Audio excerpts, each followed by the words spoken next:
ignition and pitch up and tower jettison.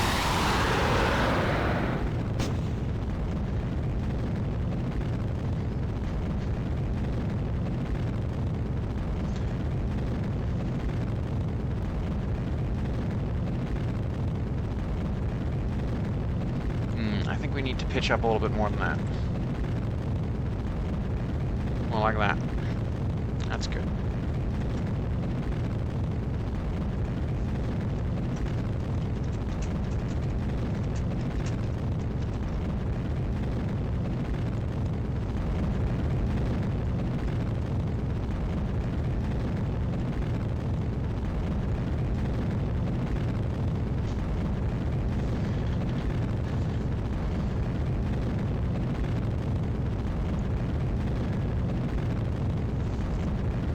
Okay, now as I said, we're not going for a traditional 100 nautical mile orbit, so it's acceptable that our apogee is rising.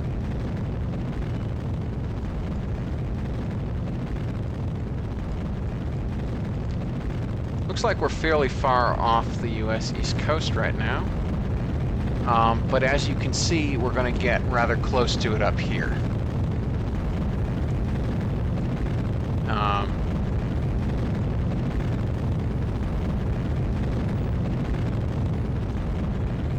Like, our first stage is on a ballistic arc that's going to end right about there, so yeah. We'll be quite close to, I think that's Cape Hatteras. We'll be rather close to Cape Hatteras. Because remember, the Earth is rotating under us.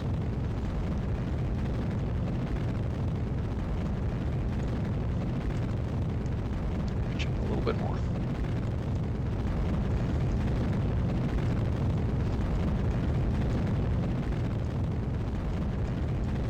Man, I have to say, except for the paint scheme, this looks like a very Russian launch vehicle right now.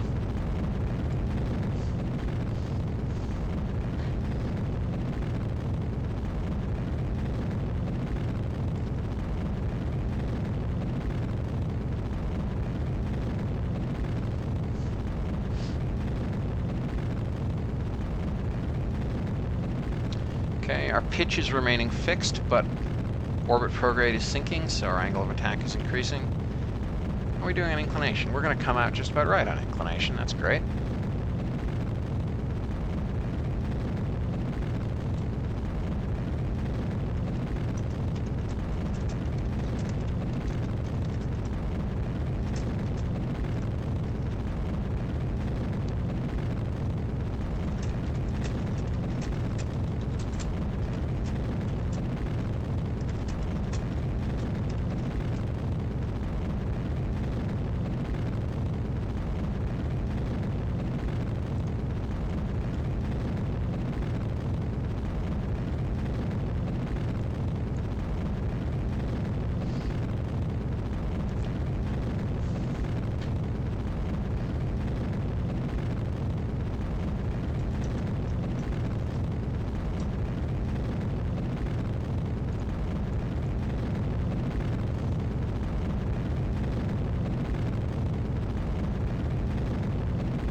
Time to apogee is still decreasing fairly quickly, so let's pitch up a little bit more.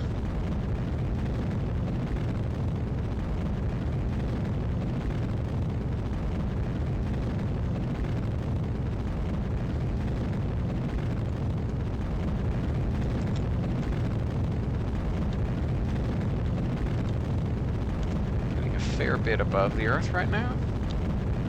All right, now it's decreasing slower.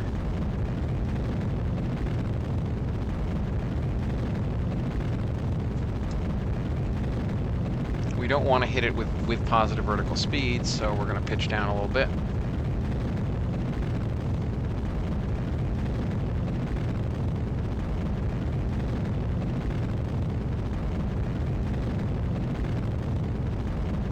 A little bit more.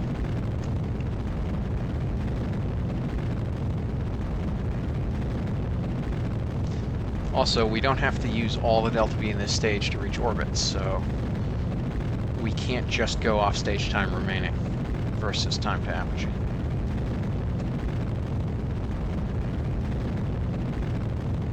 We need to hit apogee before there isn't any time remaining. Alright, that looks like maybe I pitched a little down, a little too far down. So we'll come back up a little bit.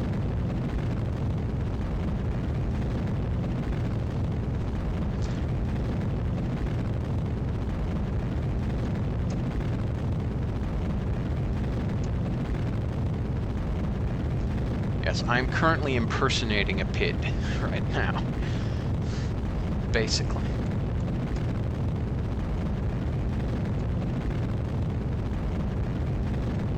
Okay, now our thrust away ratio is picking up so much that we really need to pitch down more.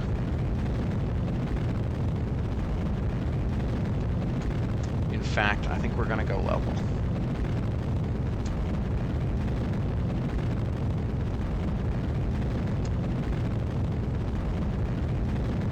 Pitch up a little bit more.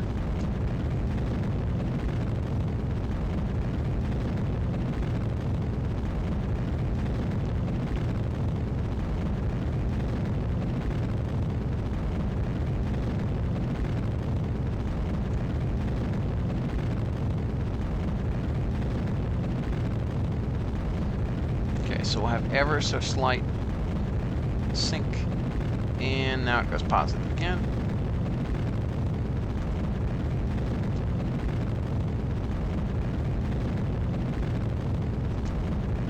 And come level. Whoops, pitched up too far.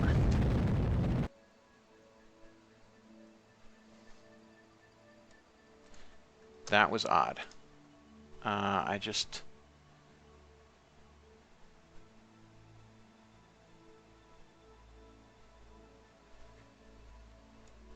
well, as usual, typos. I didn't have that selected when I hit the other number, so it pitched up quite a bit. So let's get rid of that stage. Now, happily we're already turning, so we're going to be aligned, ready to circularize at the desired time and place. Let's undo that, and we also want to lock down food, water, oxygen, lithium hydroxide.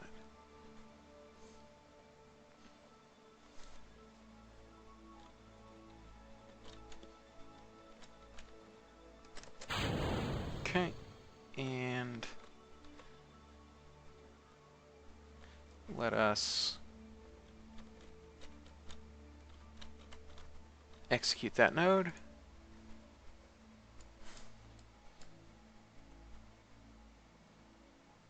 Oh, crap. I forgot.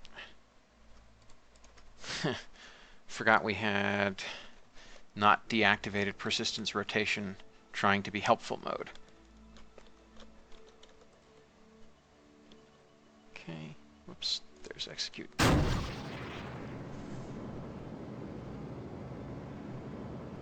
Why did it execute now instead of at the actual time? That confuses me.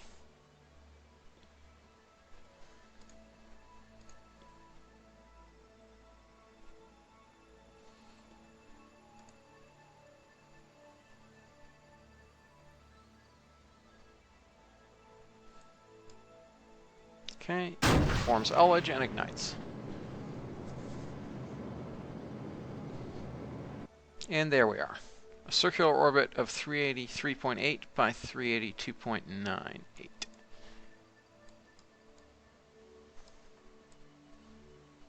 Okay, now let's orient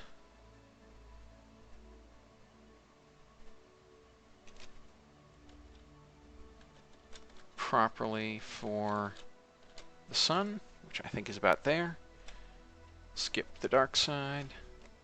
Ah, nope, turned too far.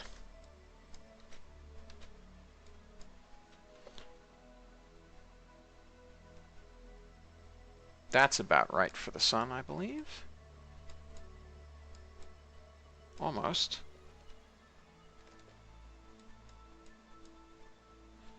Okay.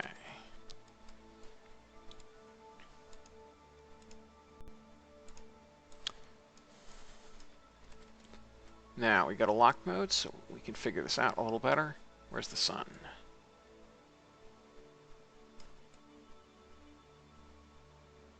There's the sun. Alright, so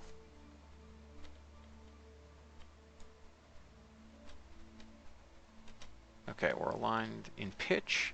Now we just need to keep turning so we are aligned. We're almost aligned in pitch.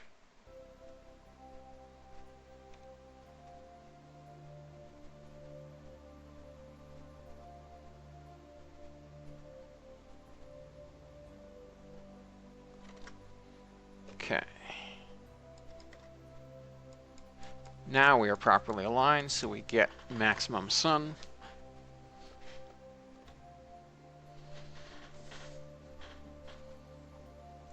And now we chillax for another 12 days.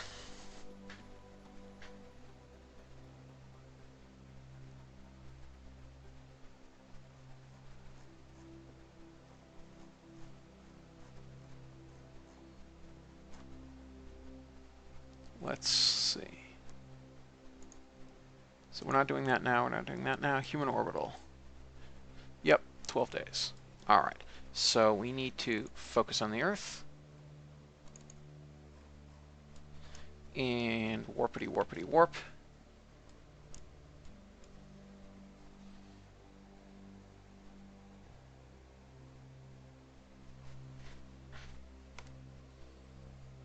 And we'll just wait until it's been 12 days. And then we can go ahead and come home.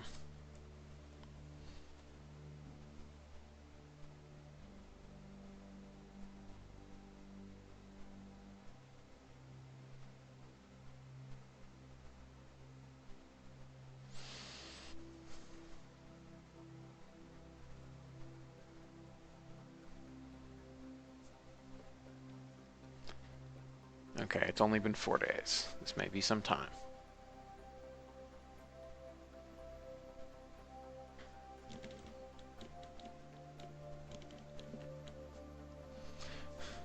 Wow, our service module has ridiculous quantities of delta V. I forgot just our launch vehicle is so capable that it's really too capable for the job. It really kind of is too capable for the job. And it's worth considering whether we could get away with a single NK-33 in the first stage for these uses, if we used a hydrolax second stage. But I'm not sure how much cheaper that really would be. Because we only need about 300 meters per second to perform a rendezvous with the station. And then to deorbit. 10 days. So another couple days in orbit. And we'll be ready to come home. We've already done a 2-week duration mission, so there's no milestones yet to gain by staying up here longer. Alright, so that's enough to have completed the duration requirement of this contract. So now we just have to go home. And looks like we're going to be landing right off the coast of California. So let's create a maneuver node to do that.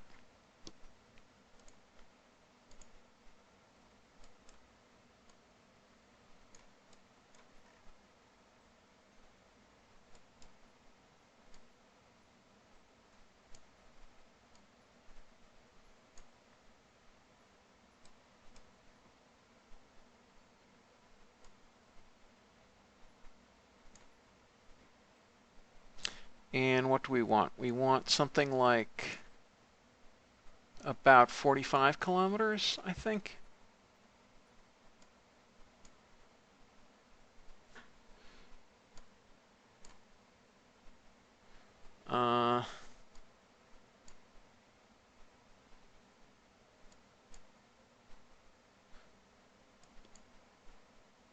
Close enough. And actually, that looks more like we'll land about here, which is, you know, probably closer to due west of Oregon or Washington.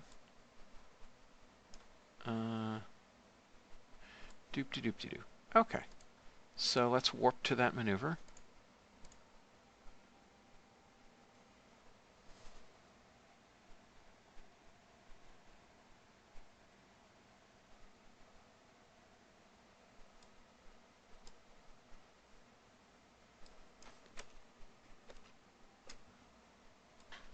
Oh, whoops, that was a probe going by.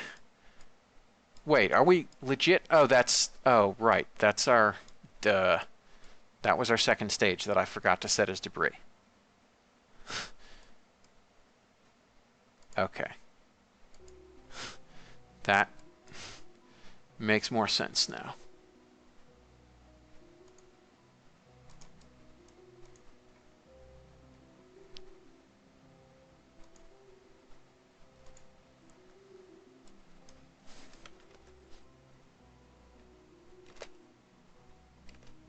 Okay.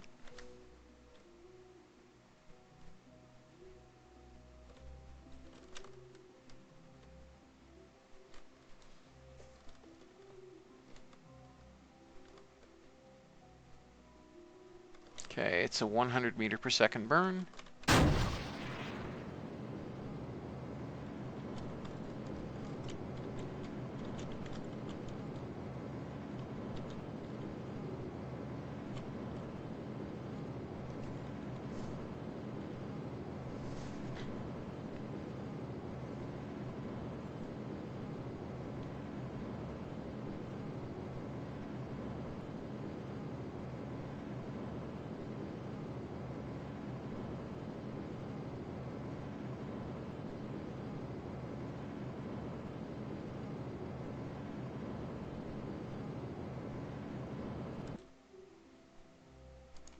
Okay. And fine tune on RCS to get precisely 45 kilometers. And can't see a thing because it's on the dark side. So let's warp to, I think, about here.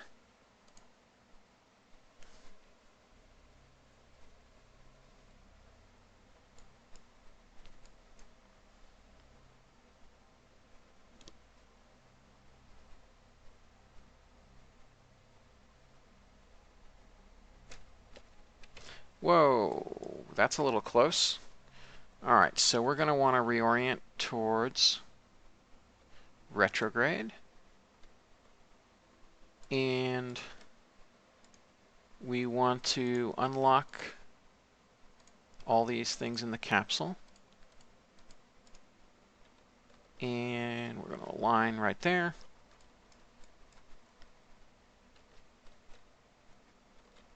Okay. And we now need to ditch the service module, turn on descent mode,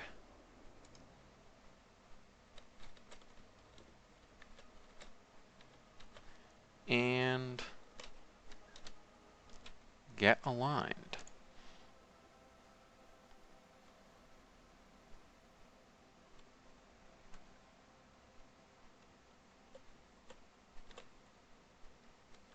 Okay, now we set this up while we're paused so it doesn't immediately try to pitch us back down to there. Now it's all set. Now it's going to align us, and in we go.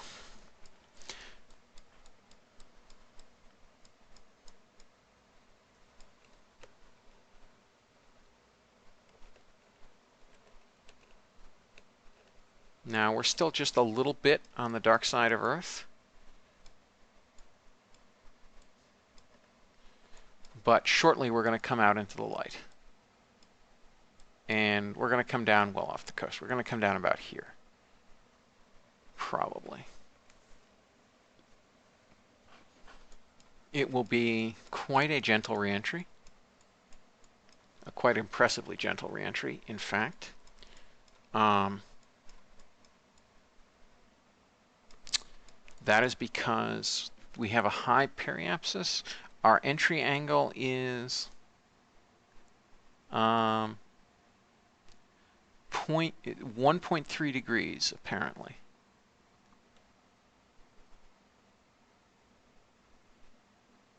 Oops, let's switch to surface. Now we're aligned a little better.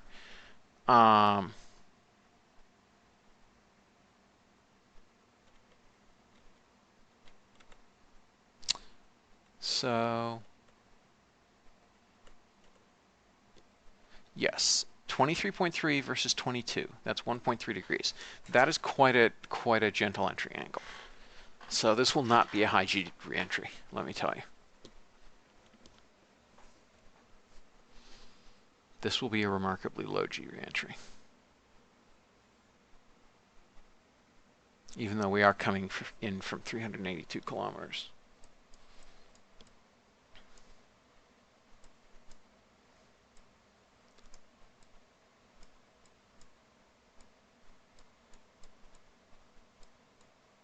There's the sun.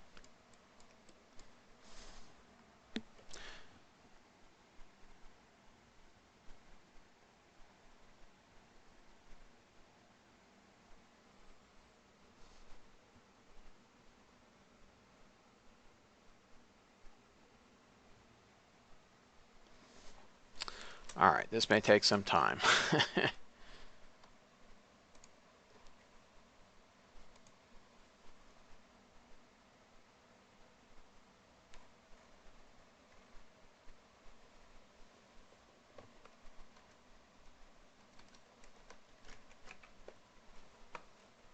This may take quite a bit of time as it happens.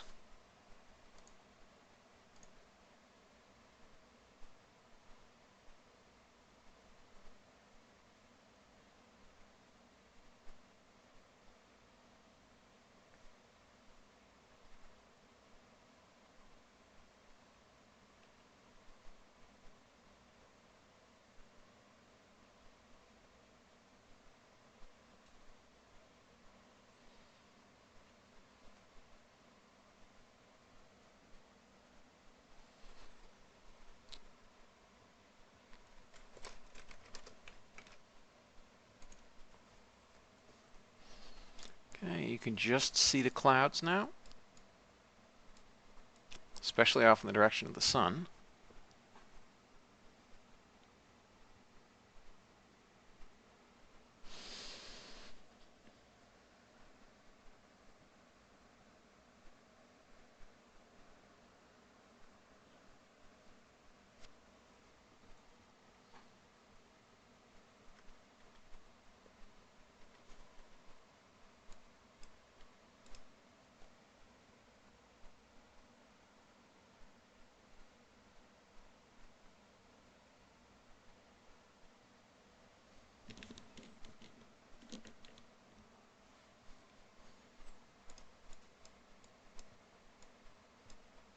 Okay.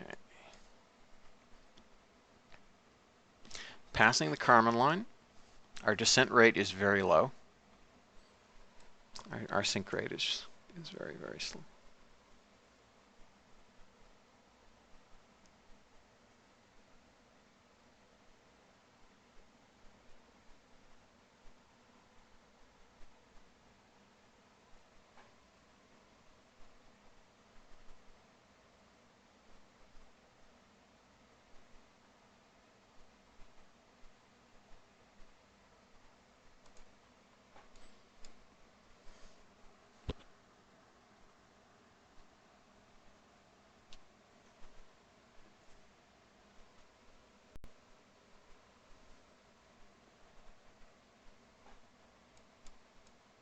All right. Still coming in very gently. Tempted to accelerate time, but that is not the safest of endeavors during a reentry. So I think we just let it come.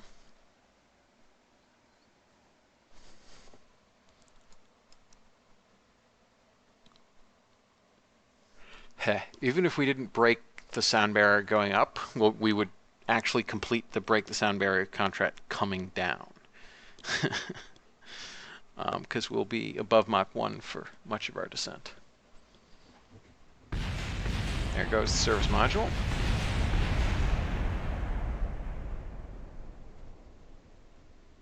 Somewhere around here.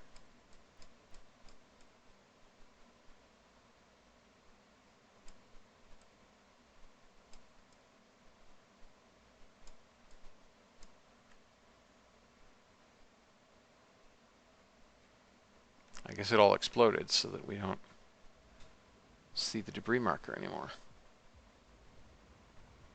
Or not. The heck is it? I mean, it doesn't actually matter. I just kind of like to know where is the thing that is going boom.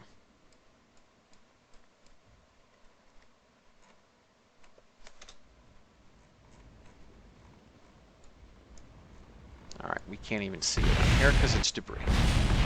Ah, it's above us, apparently. Not sure how it manages to be above us, but whatever.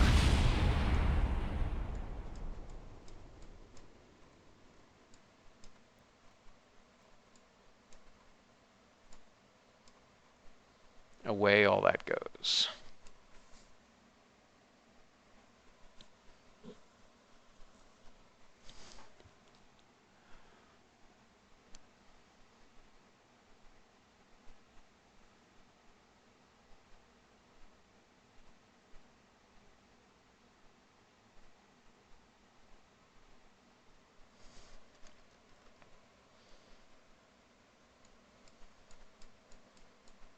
And I guess whatever those little bits are, they survived.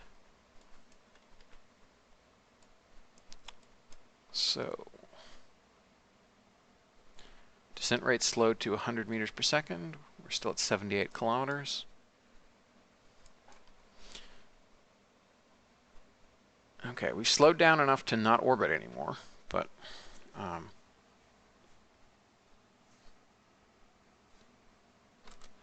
still quite a ways to go.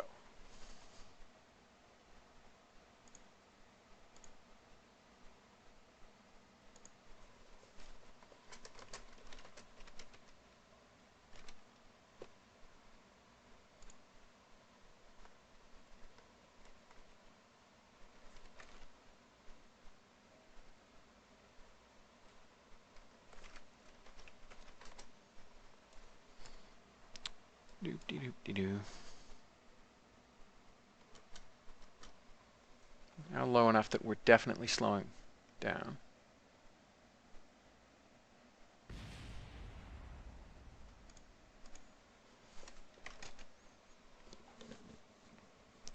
Well, I guess now those last little bits are blowing up, or something. Which, as was pointed out to me, is not technically correct, because actually what's happening is that they're melting and like slagging up, but in real life, you know, some little bits would survive all the way down to the surface.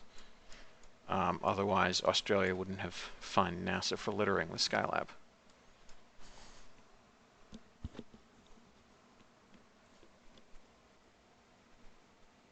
Okay, we've almost reached 0 descent rate. We're at 0.3 degrees of entry angle.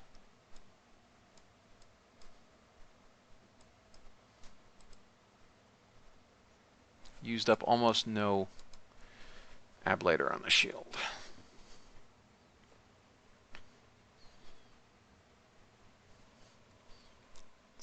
Let's watch our orbital track. We've still got a ways to go.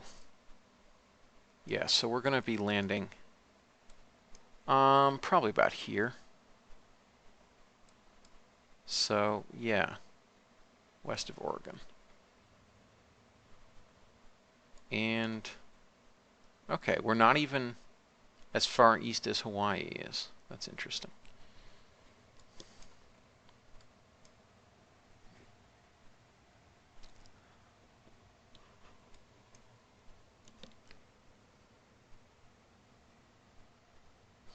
Okay, we've reached 5 meters per second sync rate.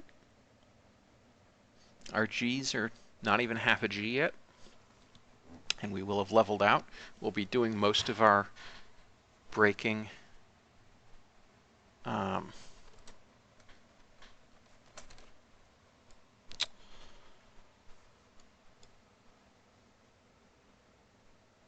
Interesting. Our inclination is actually lowering slightly.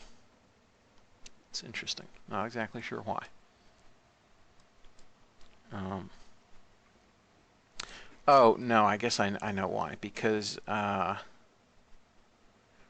because our surface track, the direction that drag is occurring in, is not identical to our orbital track, which means that we're effectively getting some normal or anti-normal acceleration applied with respect to our orbital track. All right, so now we're starting to sink again after we leveled out. We're still slowing down.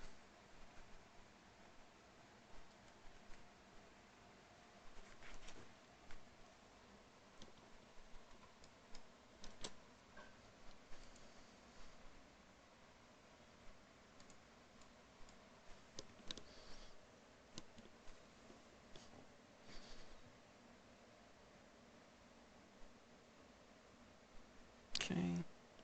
The G load is increasing again, but we're still under half a G.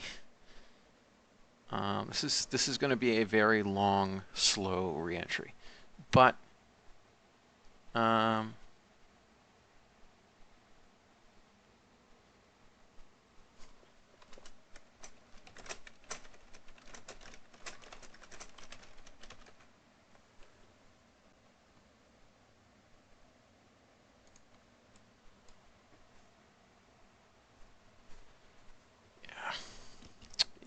this is going to be about as mild a reentry as you could ever have, other than using some sort of winged orbiter that really flies a high left reentry and keeps things about 1G the whole way. We will go over 1G, I'm fairly sure, but we will not go all that much over 1G, I don't think.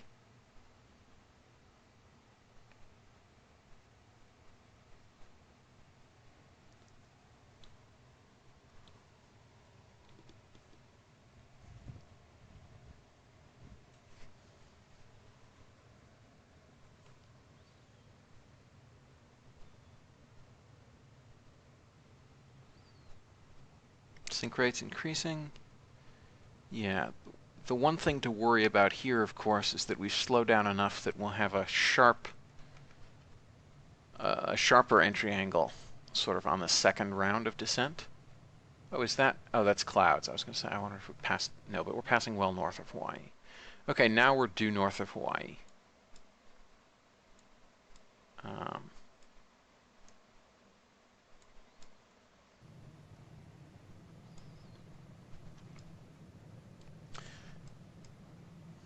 Gradually approaching 1G.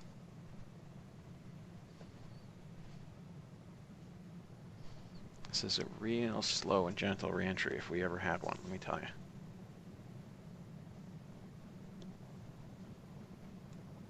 That is an awfully dark looking cloud. I hope that one day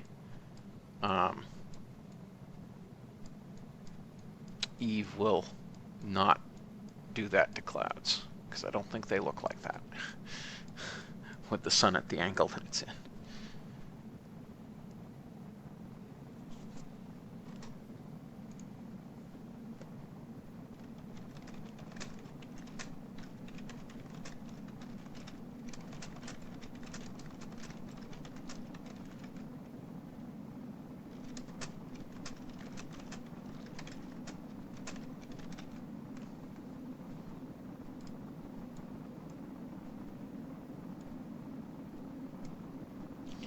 Okay, now we're getting some serious dynamic pressure. We're decreasing our sink rate again. Our G load is going up.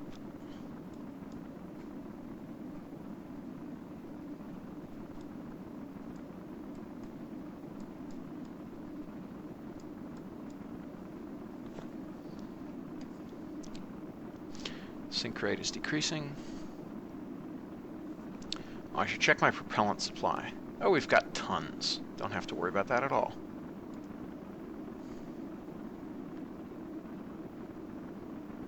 don't have to worry about that a tiniest bit. Past 1.5 Gs. Hopefully we can stay below 2 Gs as we proceed to level out again.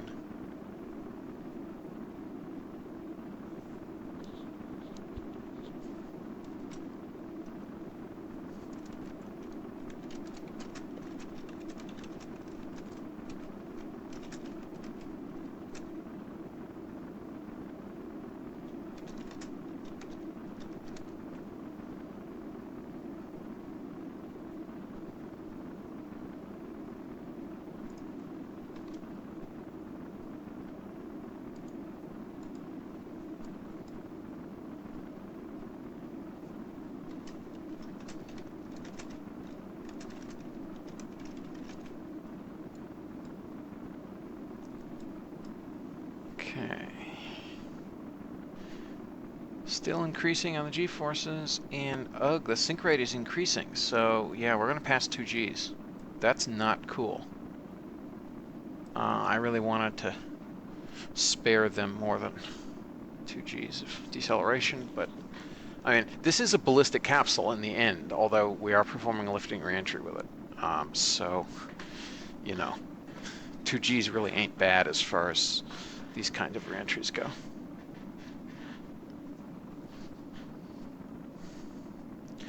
.8 Gs, and mark. Sync rate is increasing. We have slowed down quite a lot. We're down to 3.8 kilometers per second. But we are going to pass 2 Gs, I think.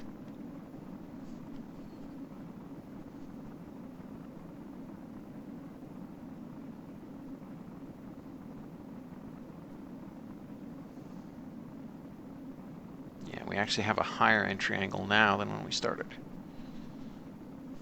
which is interesting.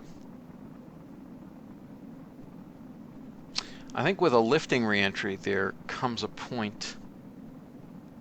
may come a point where too gentle of a original entry angle can lead to higher Gs later, but I'm not sure. It's a complicated math question, I think.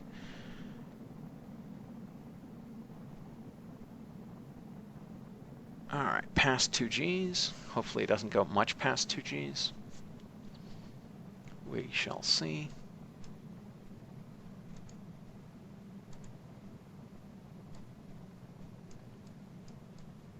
Yeah, now the clouds look all nice and stuff.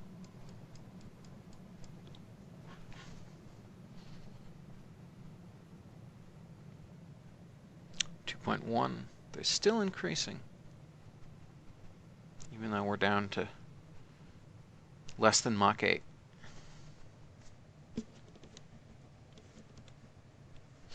But we're just down low enough that we're actually getting serious dynamic pressure. All right, now the G load is going to peak and start decreasing shortly. Yep, there it goes. And I knew that because dynamic pressure was also decreasing.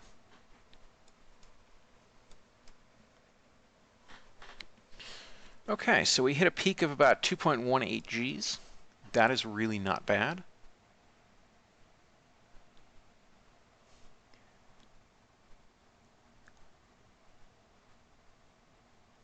On a purely ballistic entry with that, we probably would have hit about 6. Would have taken way less time, though. Instead of the, goodness only knows how long, what was it, 15 minutes so far, if not more. It's been a while.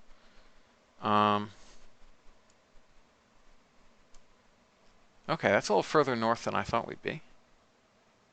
That's Vandenberg. So we're up here. That might be in line with the Canadian border, actually. And we are, we're due south of, a little bit to the east, but mostly due south of Kodiak, Alaska.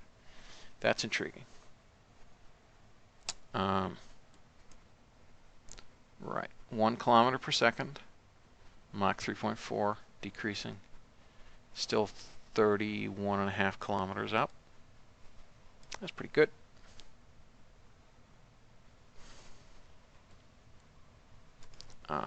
So I'm going to burn off the excess NTO and MMH.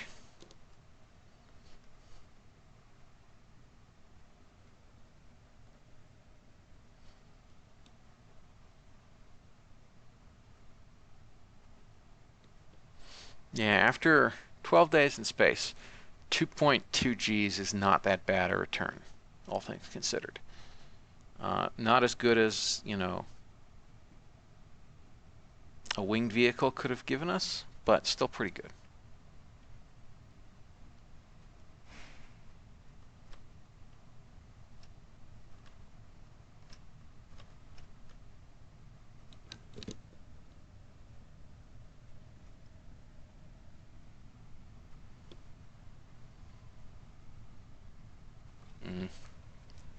That's taking kind of forever.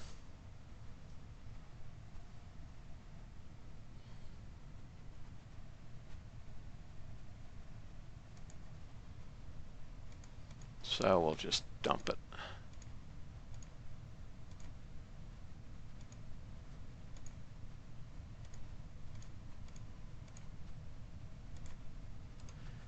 All right, and we are now subsonic. Turn descent mode off.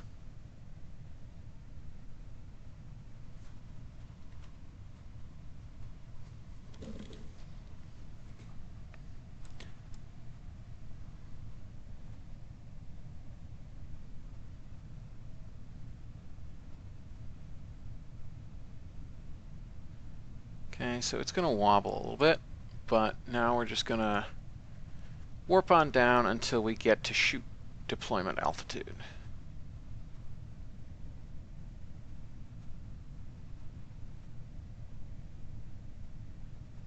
All right, so we've approached terminal velocity. We're just a hair over terminal velocity. Okay, and drogue out.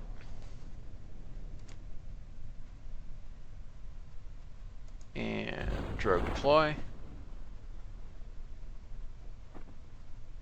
And mains. And cut the drogue and fully deploy the mains.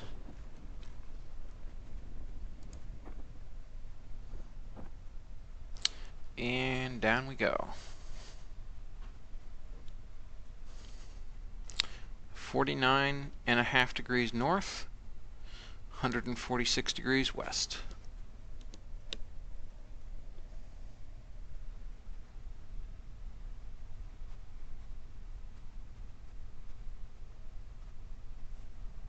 So not quite the balmiest area of the Pacific, but fairly decent.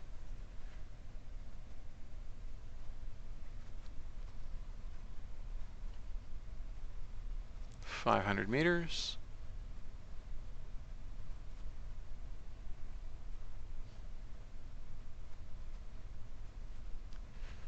.300 meters. Coming down at a little under 5 meters per second. That's not bad. 100 meters. Okay. And here we come.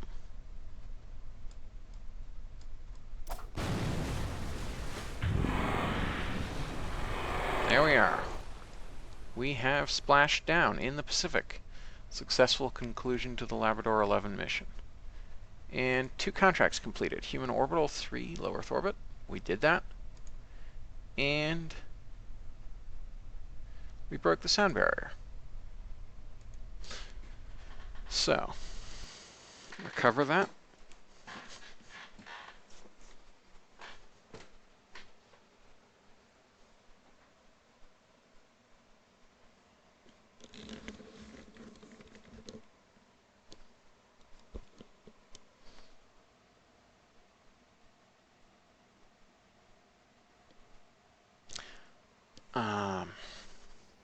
And there we are.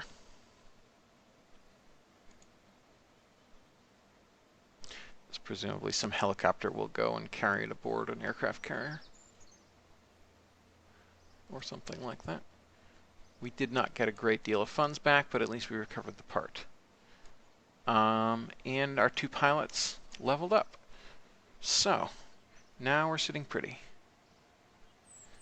It is ironic that a full 12.5 years since starting this campaign, and something like 6 years since we first completed crewed orbital flight. We completed the Break the Sound Barrier contract, but whatever.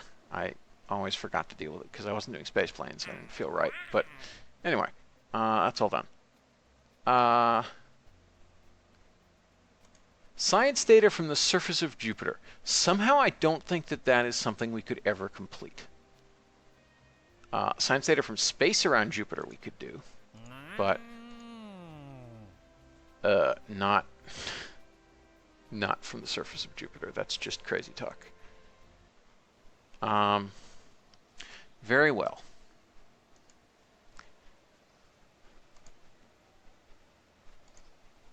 So 19 days until Dove 5 is completed. 73 days until our Jupiter window. So R&D complex is now the second tier 3 building that we have. Now we can go ahead and spend so much of our science. I think we still haven't transmitted the right. Let's go to Owl 2 because I think that was bugging out on us before. And I should also go ahead and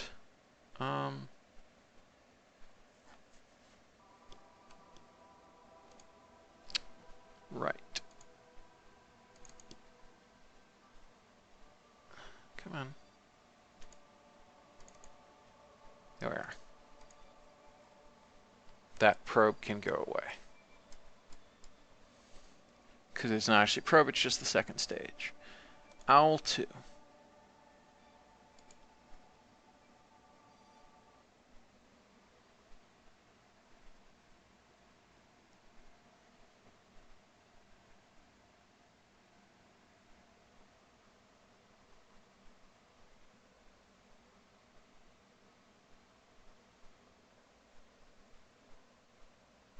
Let us see whether remote tech smiles upon us today.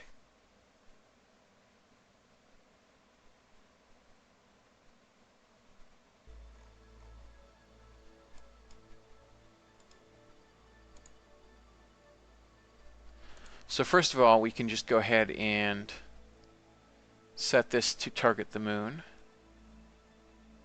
So we can use it as a ComSat from now on. And let us try to transmit this data and see whether remote tech will let us. 3347, let's see what that does.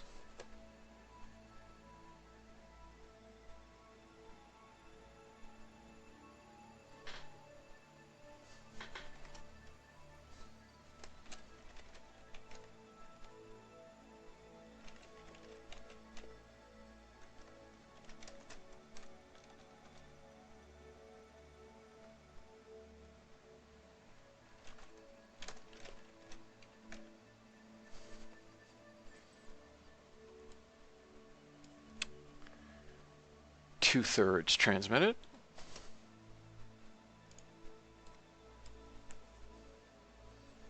Will it say that we've actually transmitted any data when we're done? The world is about to find out, because we are 90% complete.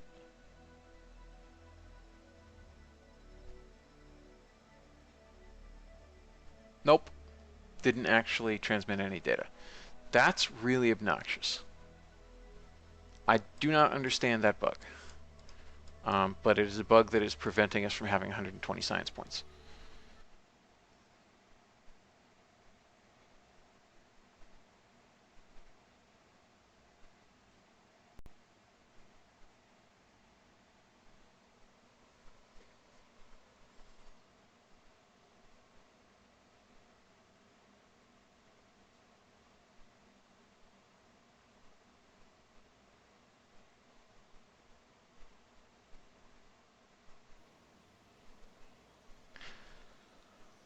Right, well,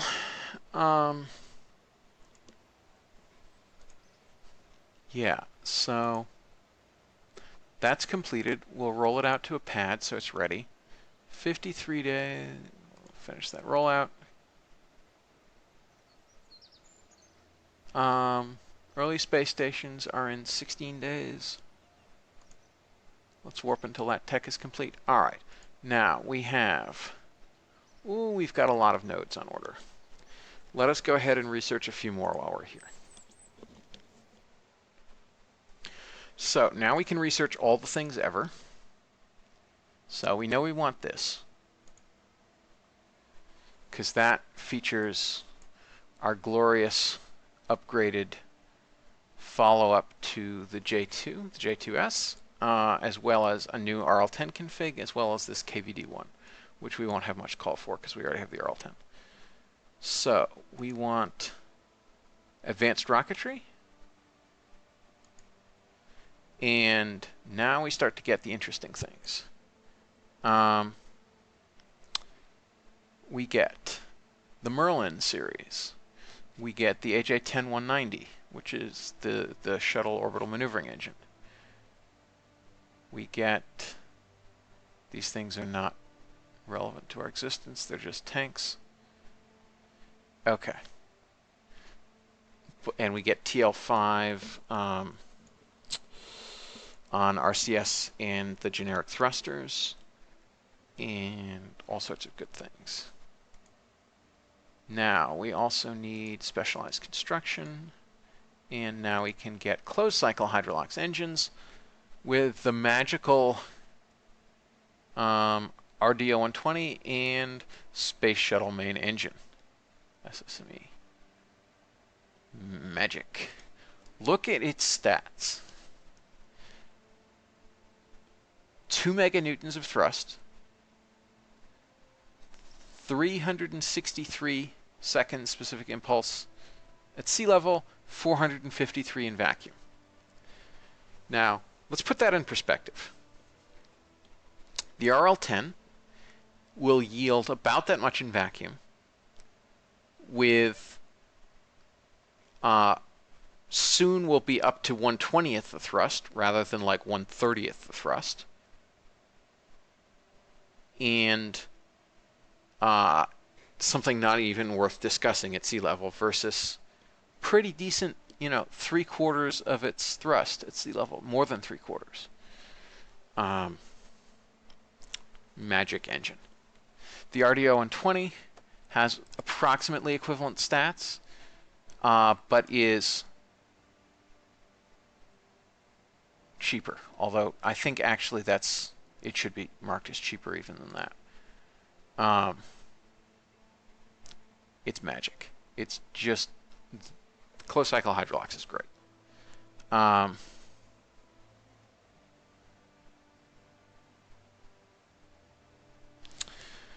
So yeah, that's what we have to look forward to coming soon.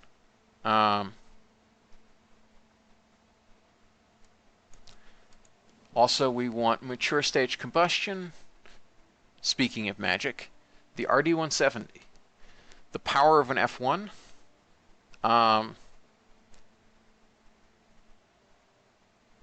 and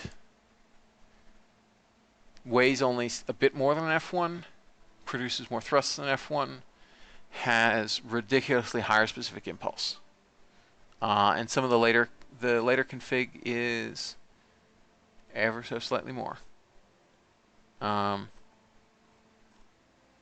So that is also something we will definitely want.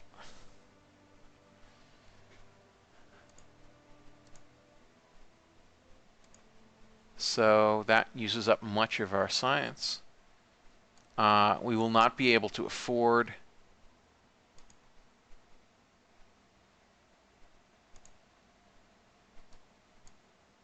these other things.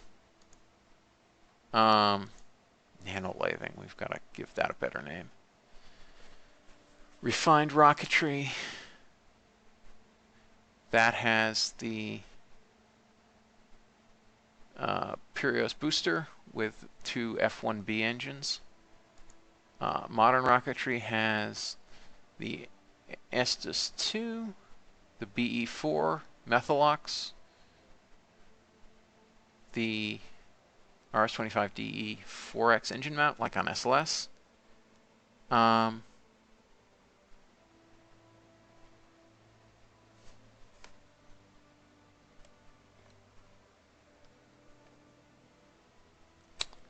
So that's all cool.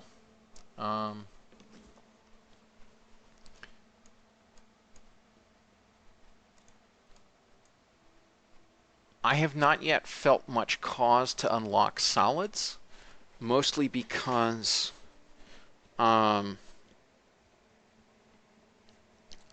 basically been using Soviet first stages because that high specific impulse is just so great that I haven't needed boosted liftoffs. But given that we basically have more science than we know what to do with at this point, it is probably worth considering investing in these solid nodes, where we get Castor 2 as a strap-on and the UA 120 series, 1205, 1207, whatever. Non-RP-0, various non-RP-0 things. I don't have FASA installed, so we actually don't have anything of note there. Larger solids, we also don't have anything of note there. High performance solids, Castor 120, Castor 30B, Star 48B. All right, and then we get the serious business kick motors like the Star 48B. So I think it's worth investing some science in these. We don't have much else to invest science into, to be frank.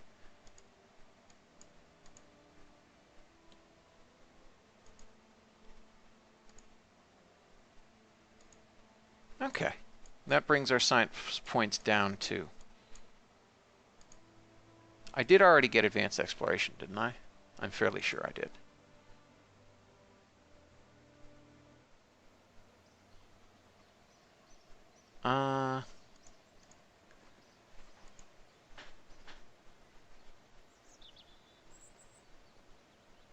Yes, advanced exploration right there. Okay, that's all fine. So, now we have lots of upgrades to spend. We unlocked 14 new nodes. I'm not fussed with the build rates right now. Our build rates seem pretty reasonable to me. So let's increase our research rate with them. And we're getting almost 2.5 science points per day. The astronaut complex is almost done. So, in the remaining bit of this episode, let's start unlocking space station bits. And so first I'm going to take stock. It is May 15th, 1963. Let's save the game.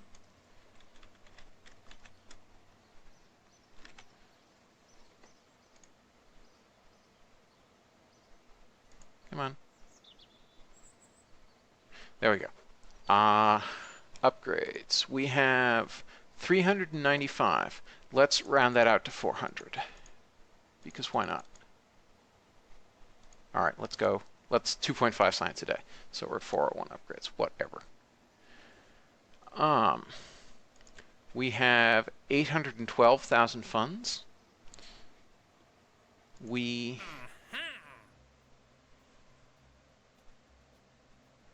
That unlocked all the X-Plane contracts. Maybe I shouldn't have broken the sound barrier. Because I didn't want the contract list to get longer, but whatever. All right. We should think about taking this contract. 2 years to do it. We will be launching a space station right now, so that's basically just the next human spaceflight objective, and we don't really have any planetary science objectives coming up because we've already launched our scanners out to Venus and Mars. We can't really manage to do much better at Mercury than we currently are unless we do multiple gravity assist missions, and we can't really do much better at Jupiter than a Jupiter orbiter unless we can throw rather more, such that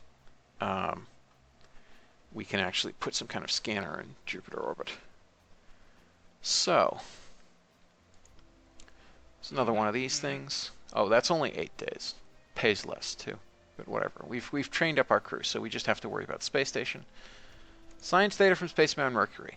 We might as well accept that because we're going to be getting new science from there. Generally, I try to not accept those contracts unless I'm going to get new science.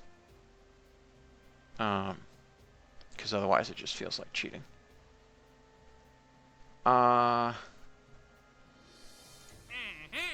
That pays sufficiently well that we actually probably could construct a launch vehicle that would then go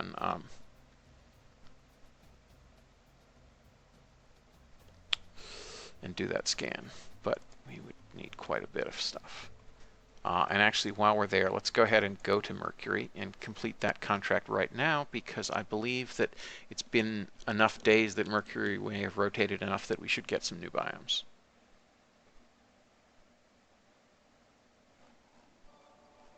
So let's see, Sparrow 5. Right.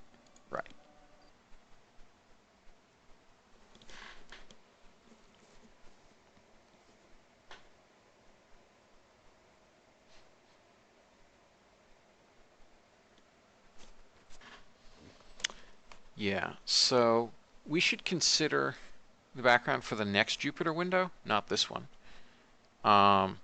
Another one of these orbiter things. It's too much to expect to land on one of the moons now, but we could at least maybe achieve orbit with one of them with sufficient gravity assists. Just over time. Alright, so let's see if we get any new biomes.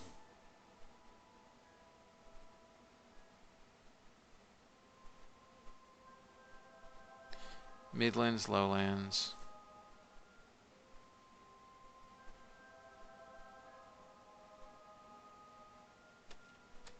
Alright, you know what? I'm just going to check, and because I just want to see what's available at Mercury.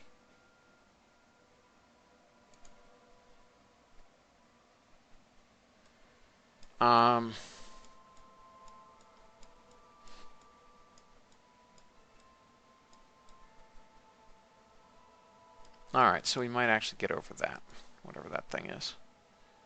Yeah. Okay. Oops, just moved the Delta V stats window by quite a bit. Alright. It's still just midlands and lowlands. Apparently, there isn't a North Pole biome on Mercury. There's just a South Pole biome on Mercury. That's interesting. Planitia. Did we already get that? I think we already did. Ah, we're not even connected, so it doesn't matter.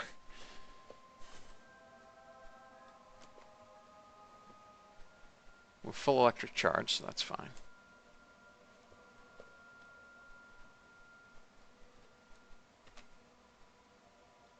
Old craters. Interesting. We haven't actually...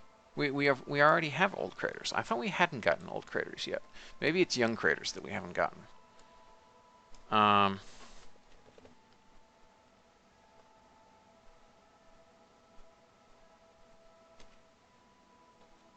No. Alright, nothing else of note.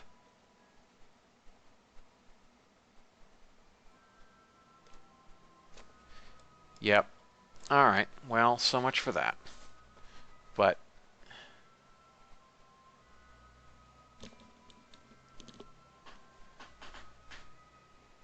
I thought we got science data from space around Mercury.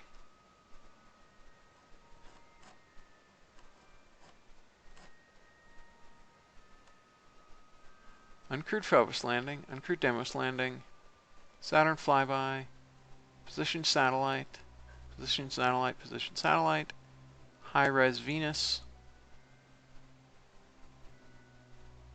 Oh, from the surface of Mercury.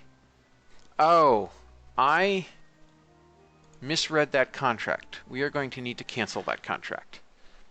I thought that was science data from space around Mercury. Oops. Well, there will be a cancellation penalty. But better than failing it. Much better than failing it. That was bad. It's only a few hours after we accepted it, so it shouldn't be much of a penalty.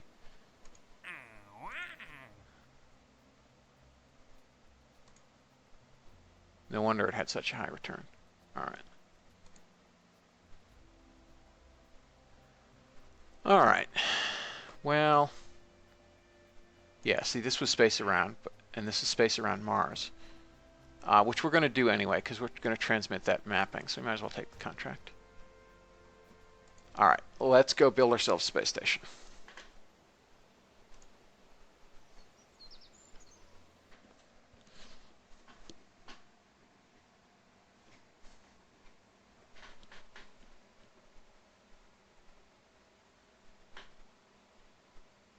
Now, if memory serves, we have 37 tons to play with.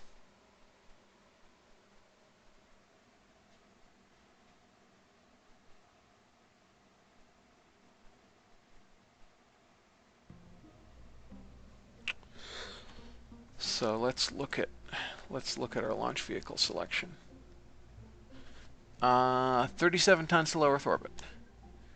So we're going to assume it's something like 32 tons to the inclination we want. All right. So let us build ourselves a space station. It's going to be an expensive space station because it's going to use expensive parts. But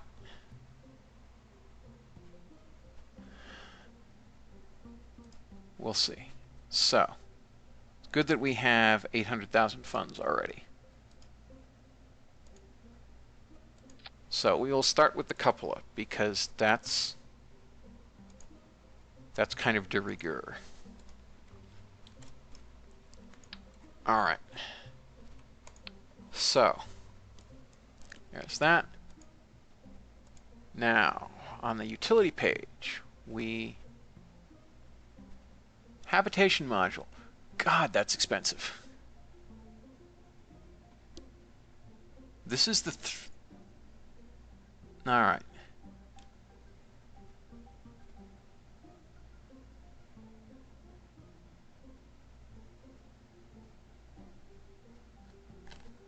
Four crew members.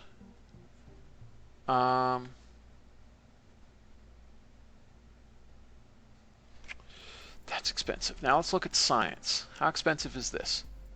Good God. We actually we won't have enough money to unlock all the parts we will need.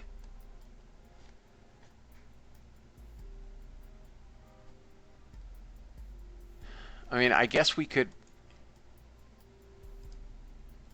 just do habitation and not the lab, but I kind of want to make this a lasting space station.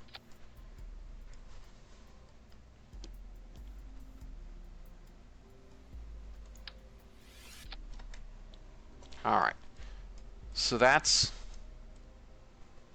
interesting.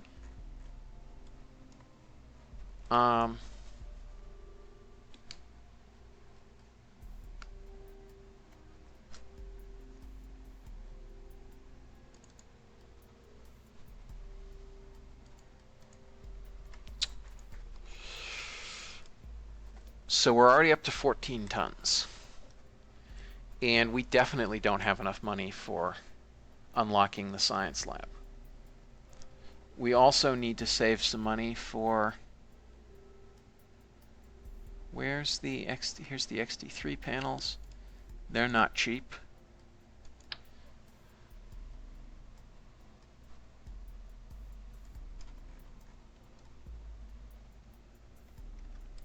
Did I resize these correctly? Huh. How much area do they claim? 6 square meters. Let's compare to these.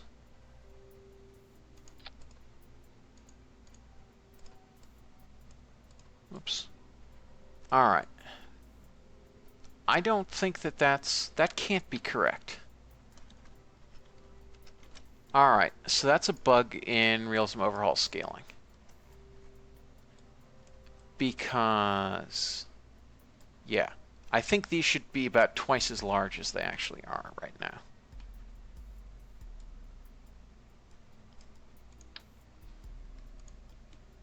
All right, well, let's calculate the actual area of these things right now.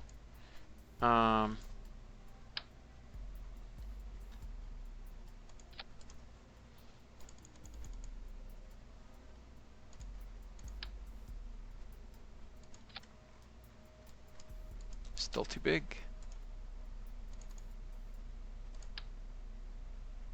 Not big enough.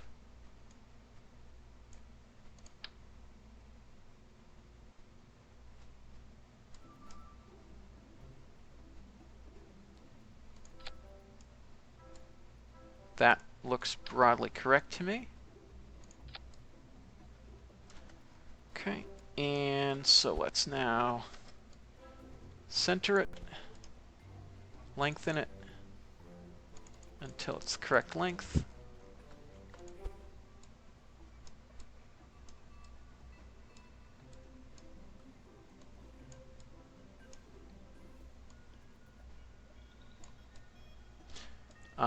Needs to be a little longer. That's too long.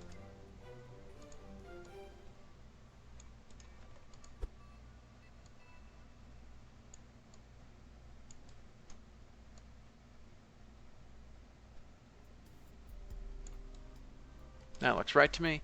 So that's 0.44 times 2.76 times 2. Right now it is 2.43. All right, so it needs to be scaled up by 2.47x.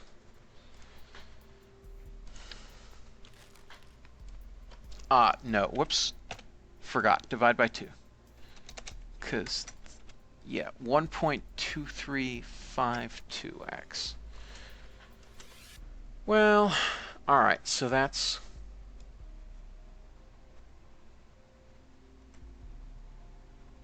a bit wrong.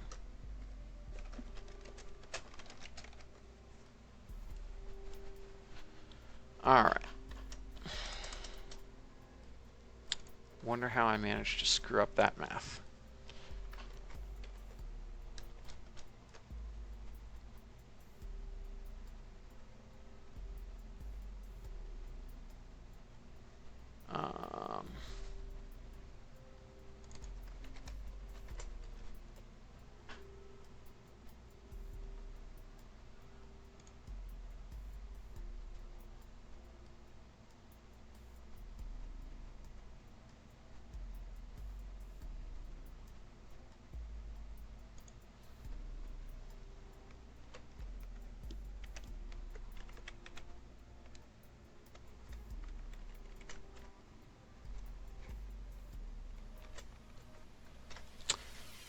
Okay. But we will still be, I mean, the mass is going to be correct, even if the visual size isn't, so we can still, use them for presuming delta V and all that stuff. And the question is, how many of these do we need?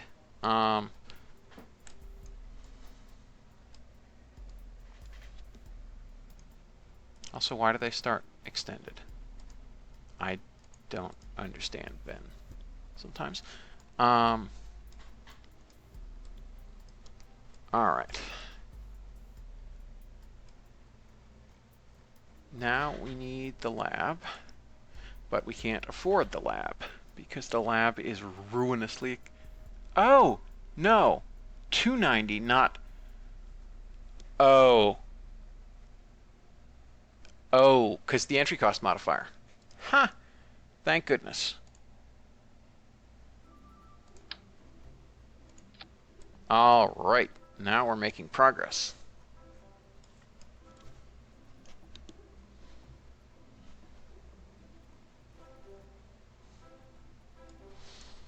Okay.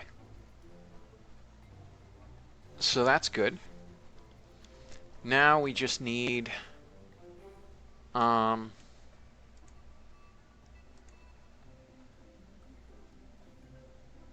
that's non-RP-0? That's weird. I thought that was RP-0 supported. Whatever.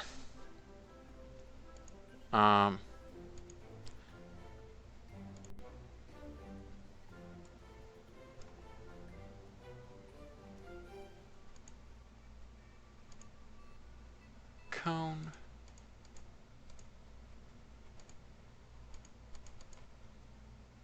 All right. Okay, we'll go with this look for it for now.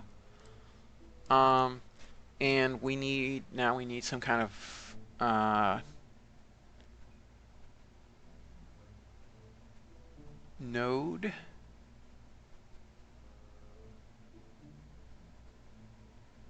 Which apparently we don't have unlocked yet. So we'll just do another one of these.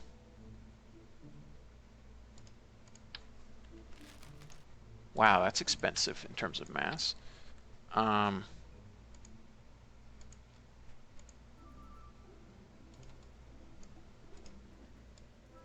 Yes, our mass is increasing quickly. So now we need Apollo docking system.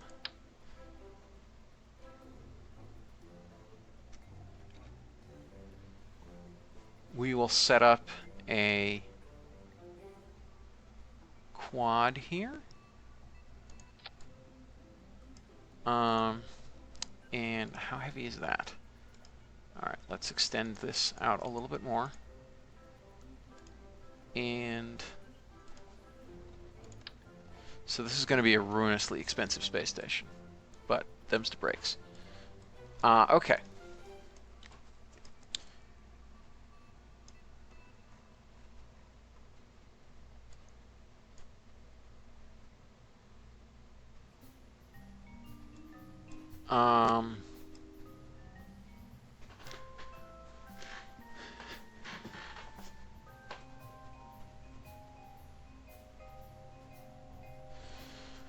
Also, we got to figure out what to call this thing.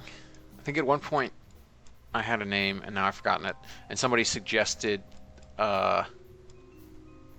Canis Station, which seems kind of fitting given that, you know, what's going on here.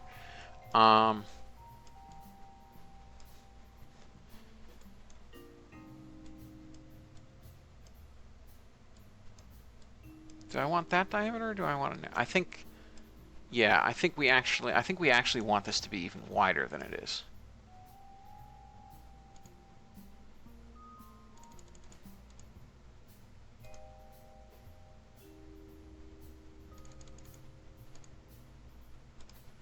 Yeah. All right.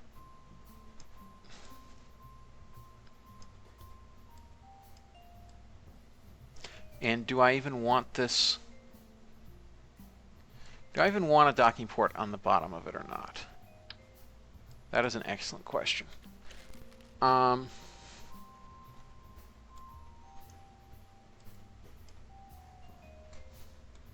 Because how much are we actually going to be expanding the station now rather than doing something later? Ugh, we're also getting quite close to our mass limits. Activate CO2 scrubber. We definitely want to activate all the CO2 scrubbers ever. That one doesn't even have one. I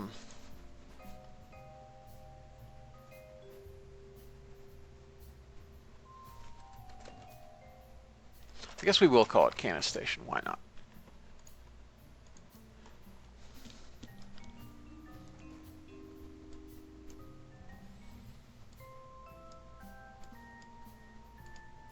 So what kind of power draw do these things have? Well, the lab takes 200 watts itself. Wait, it's... Okay. Why was that set as an output of minus 200 watts rather than... But whatever. rather than input of 200 watts with no output. Oh, I think because it may require an output and no input. I don't know. Anyway, let's see what else is going on here. I've never actually used the science lab much. CO2 scrubber. Yeah, it doesn't say how much electric charge the actual science lab bit does.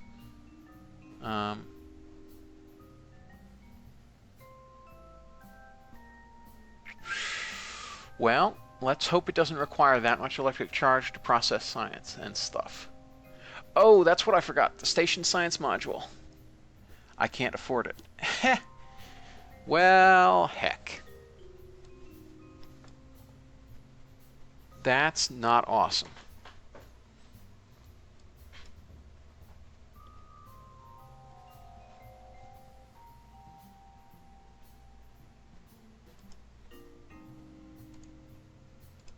Okay, so we'll have to do something such that we can actually afford the station science module.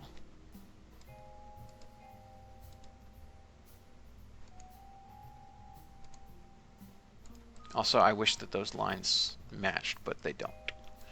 I don't really know why.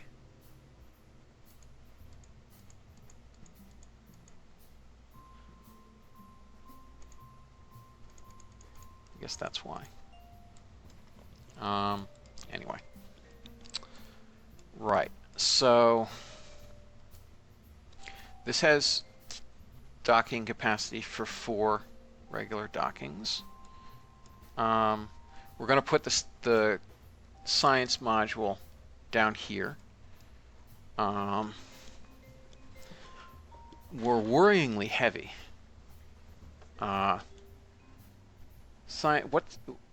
Let me look at the science lab again. What is its crew capacity? 2. All right. So I feel like maybe we could get away with only 1 of these, and that brings us closer to our mass budget. We do have space for 7 crew, which I feel like that's enough. We're going to have a 3 crew rotation, so I feel like that's enough. So that's okay. So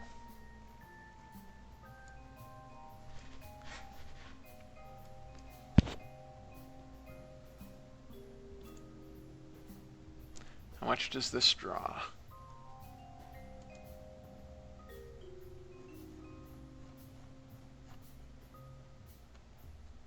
Science experiment crew report, TAC converter, TAC live and carbon. Where's the generator? Isn't there a generator for this?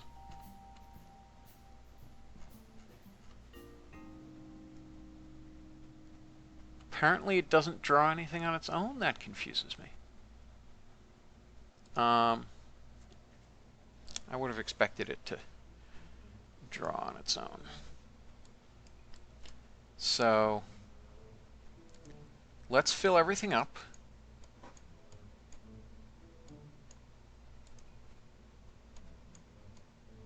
Oops. So it doesn't have food. It just that just has oxygen. That confuses me. Crew.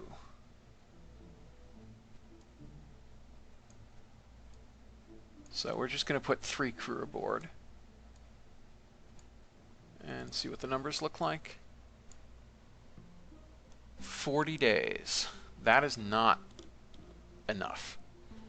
I mean, that's enough for a single rotation, but that means we would have to send up both a supply flight and a follow-up Labrador CSM flight. And that's not acceptable.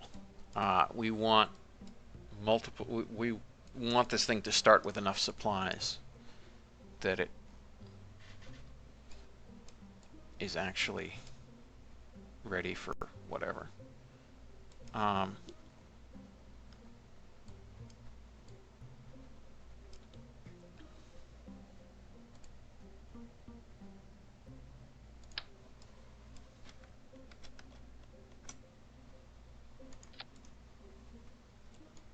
Also, we're going to want to, whoops, where's fillet cylinder?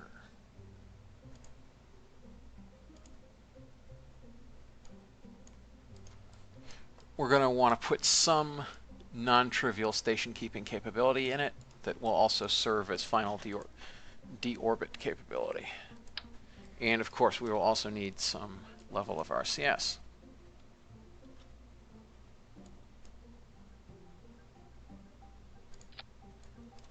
Okay, so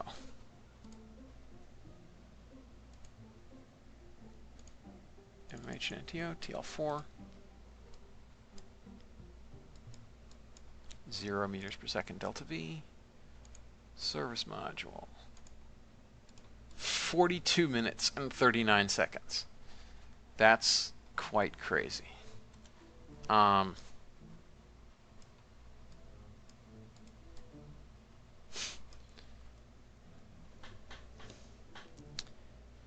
It looks like it's managing, yes, 0.02 Gs. Okay, so let's go ahead and, so we'll need a lot more thrusters. And lower the diameter, lower the length. And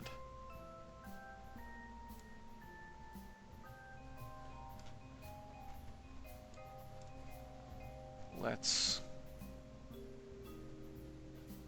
all right. Yes, we'll start with about 400 meters per second, which will be less when we add the station science module, and I'll take down to 300 meters per second. That is a lot of propellant. That is an awful lot of propellant.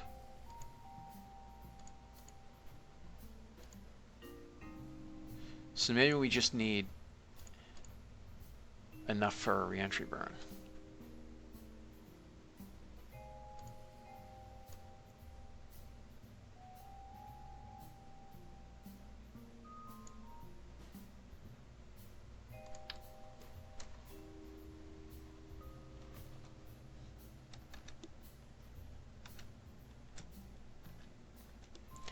Okay, so here's 4 of you. That's enough for a reentry burn. Now we also need some RCS.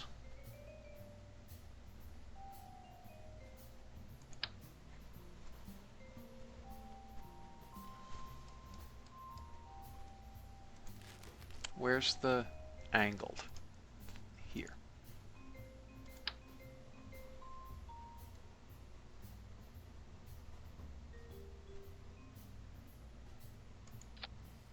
Okay, and set this to that. All right. Maybe we extend this out to 8 minutes.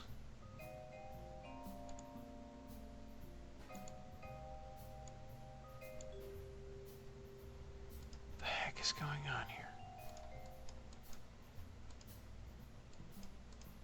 Why did it go up to 8 minutes and 44 seconds? That makes no sense. All right, there's 8 minutes. And verifying 122.8. Come on. Why did they get messed up like that? It's remarkably annoying.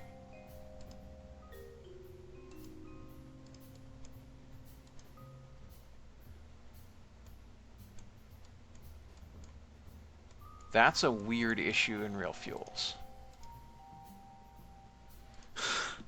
That's just so weird.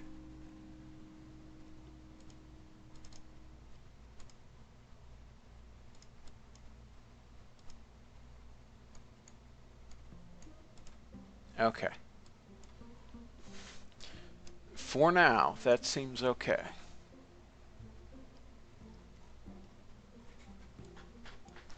So I guess unless we want to load this, I mean, so first we need to get enough money to be able to afford to unlock that thing, which costs, what does it cost? 200,000 funds.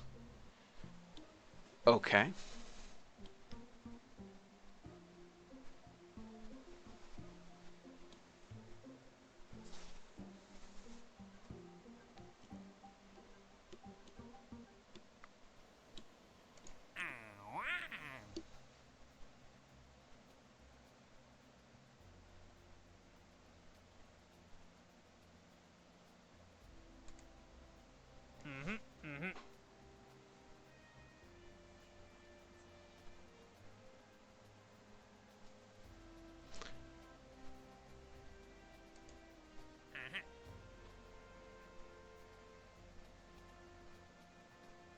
All right.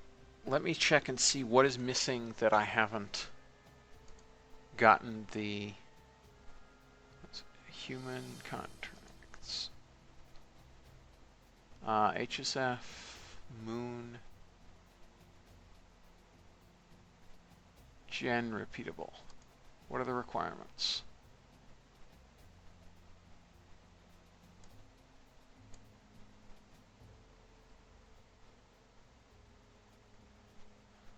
All right.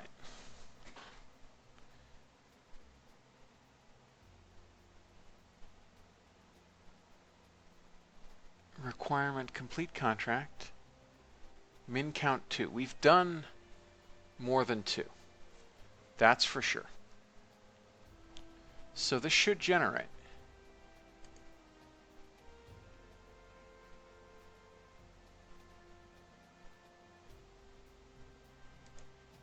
I think we've done more than 2. Maybe we've only done 1. Let's look at our archives. There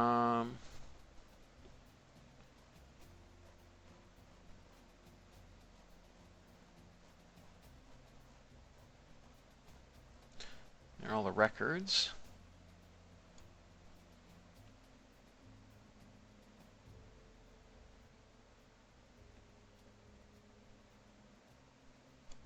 There's one of them.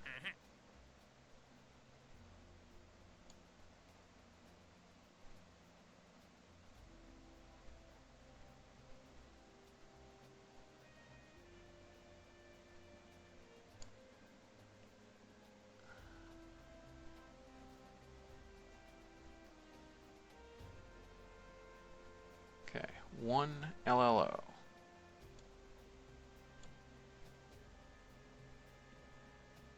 Okay, we've only done 1 of them. That's why we're not getting... Right, we did the milestone and we did 1 of those. That's why we're not getting the generics yet. Alright, so might be worth doing another lunar orbiter mission. And then we'll get the generic version of that contract that includes multiple crew.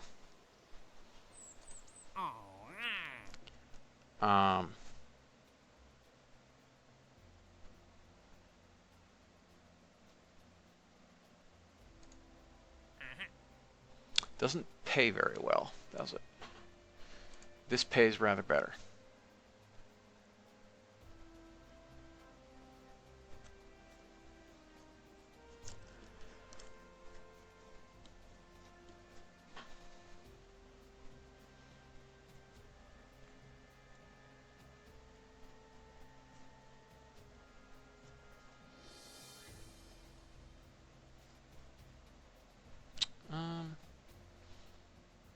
Yeah, we mostly just need something that gives us money, and this is our best option right now, short of waiting for all these Mars arrivals, which won't be for another 3 months.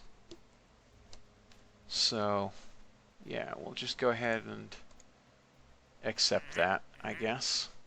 We'll do yet another Labrador test flight. And ideally we would...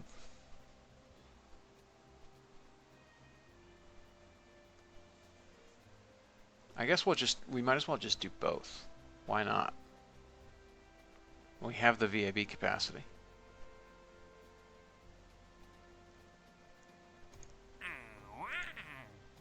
Okay, well, so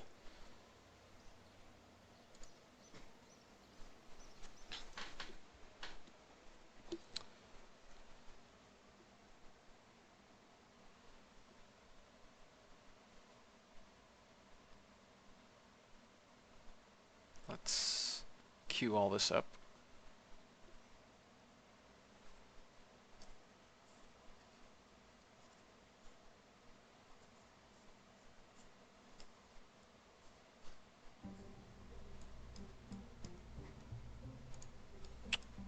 Okay.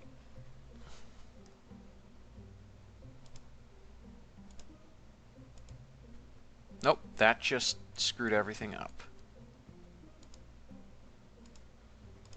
When you right-click on one of these parts, it gets screwed up. I don't know why. The others don't screw it up.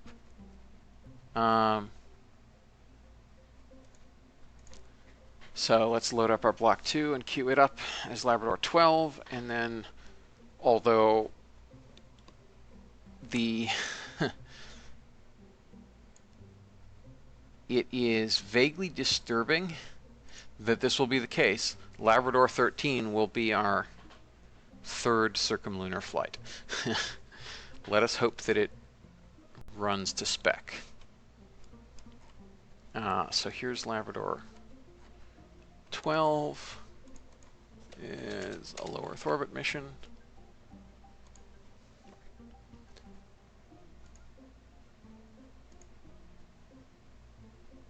Wait, no, we just... Did we just do Labrador?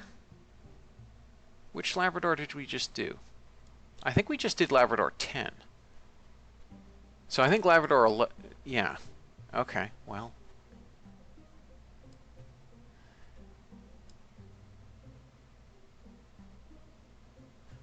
Let me just check.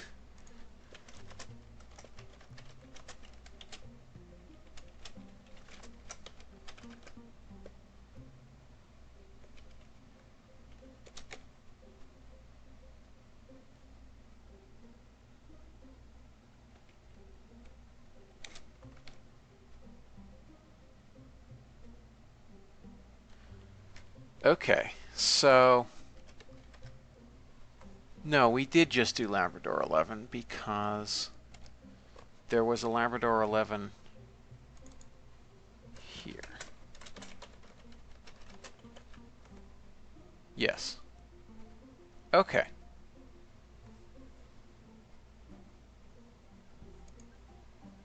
Unless that was that just created?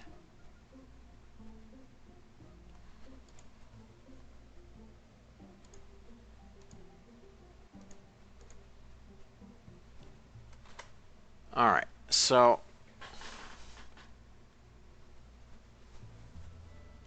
I really should be able to know what number we're up to. Okay, so this was properly Labrador 12, and so we're properly doing Labrador 13 around the moon. All right, this launch vehicle is rather overpowered for what we need, but making it much smaller would make it much underpowered. Even if we further underload things.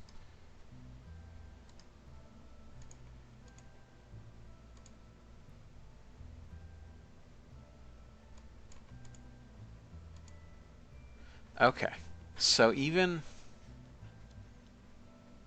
that's only 1 kilometer per second more than is needed.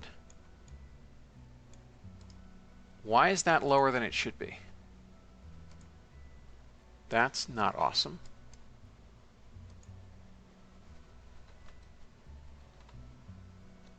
Hide build list.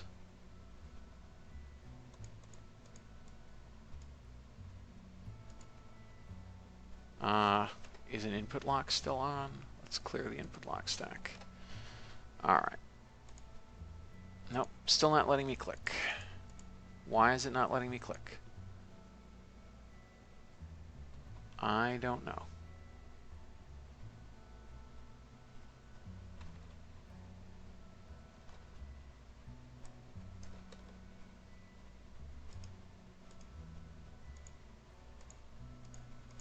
Yeah, it's just not letting me click on anything. Okie dokie.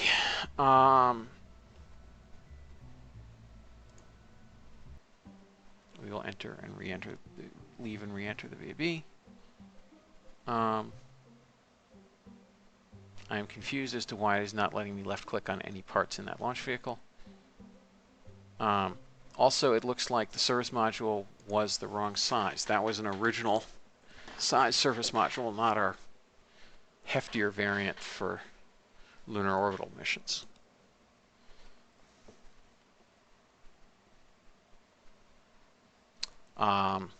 Yeah, let's see if it lets me click on anything. It was not a fairing problem or any kind of click-through blocking because I couldn't even click on the tank under it or anything else. I just literally could not click on any part on the vessel, which made me think it's an input lock issue.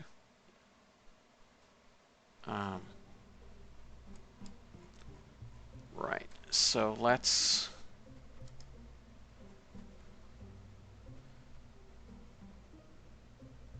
So that's full size. So we're going to need to lengthen it until it's... Oops. That's fine. Now we can click again. That's good. That all looks correct.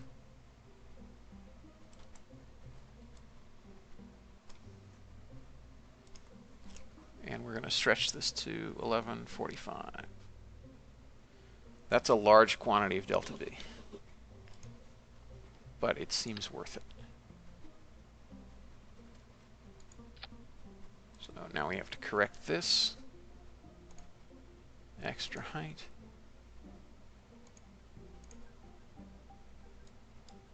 Okay. Now, we need to go down to about there.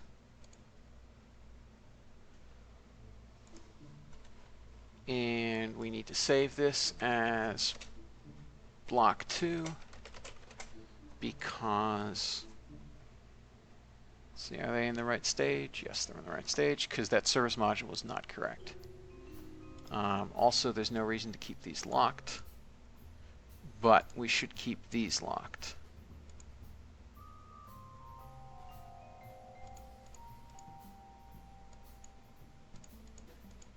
Such that it's all done to the service module first. And we've also stretched things out a little bit. Yep. Okay. Whoa. That was not what I intended to do. Is that centered? That's close enough to centered.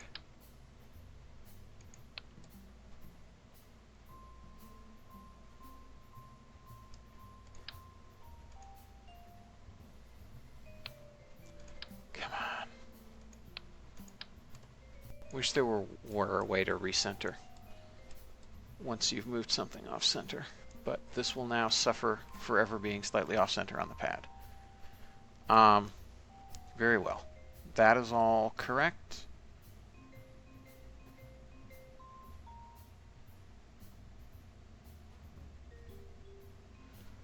So, save, overwrite. Now, we need to launch this on a trebuchet.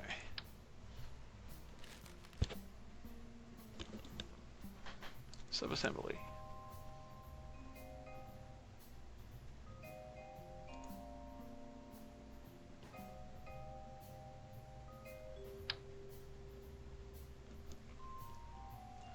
All right.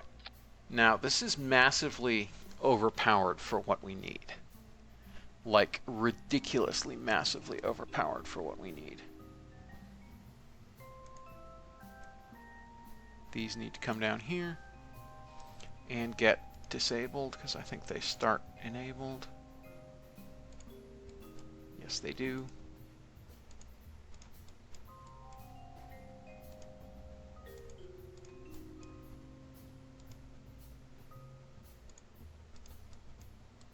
All right. Yes, this is very overpowered for what we actually want, for what we actually need. All right, that subassembly is fixed. Note that we can carry the whole launch escape system all the way to orbit with us, and to the moon with us if we wanted, and it's still within the capacity of this launch vehicle.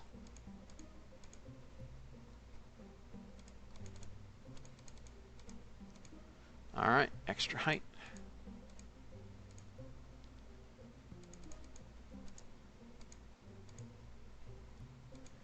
Uh, 2.8.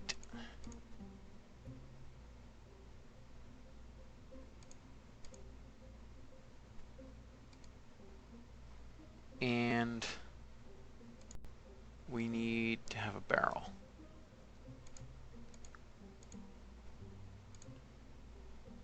Like that. Okay.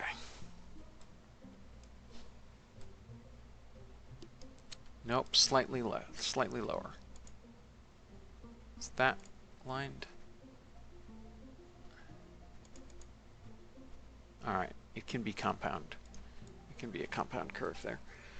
Okay, so that's acceptable.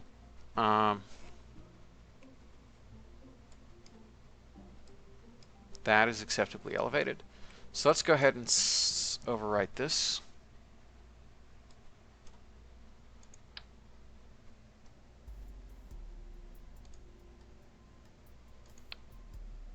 Oh, wrong one.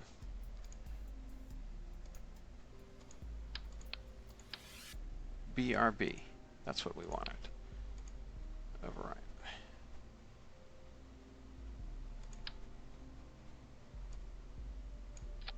Okay.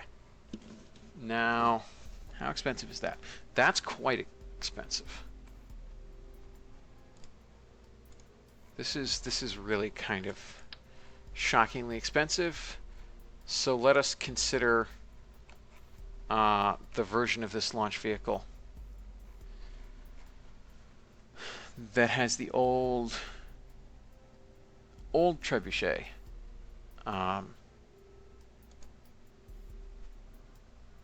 Second stage. We're at 53 right now.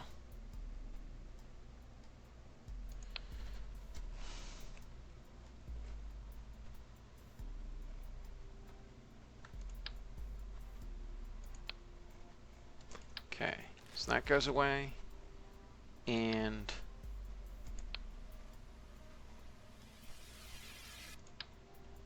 then this goes away.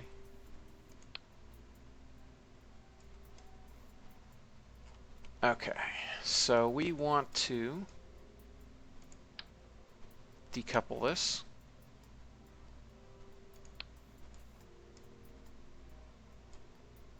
Then we want to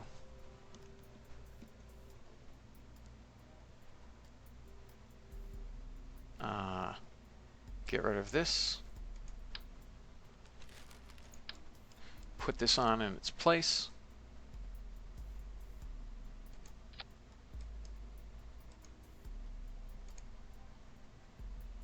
Is that high enough?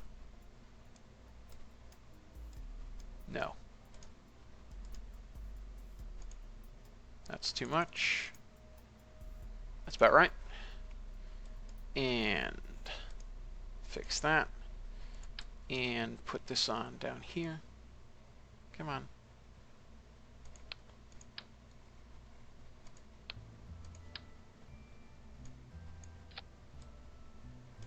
Okay. Now what are we talking about? So this needs to be that. Let's fix the staging.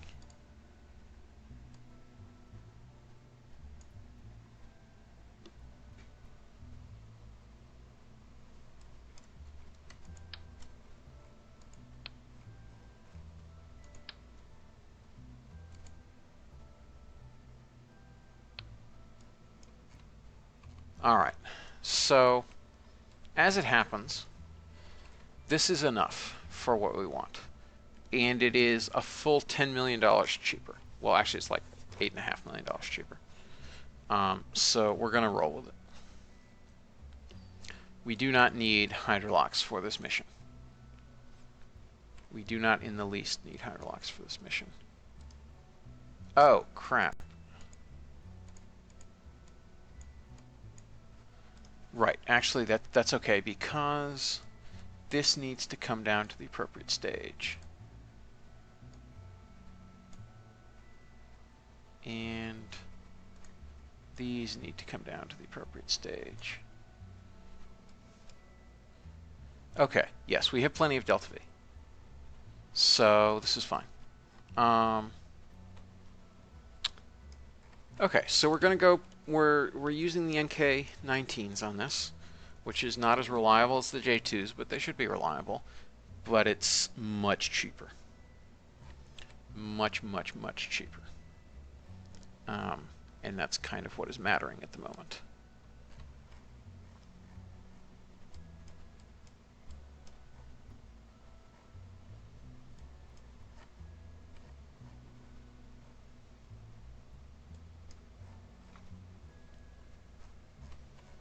The other question, of course, is whether to stretch this out to a full 6 minutes. But we have enough spare delta V that I kind of don't want to bother. I mean, we could shrink it down to 5 minutes even, actually. There's no particular reason we couldn't. Or 5 minutes and 30 seconds.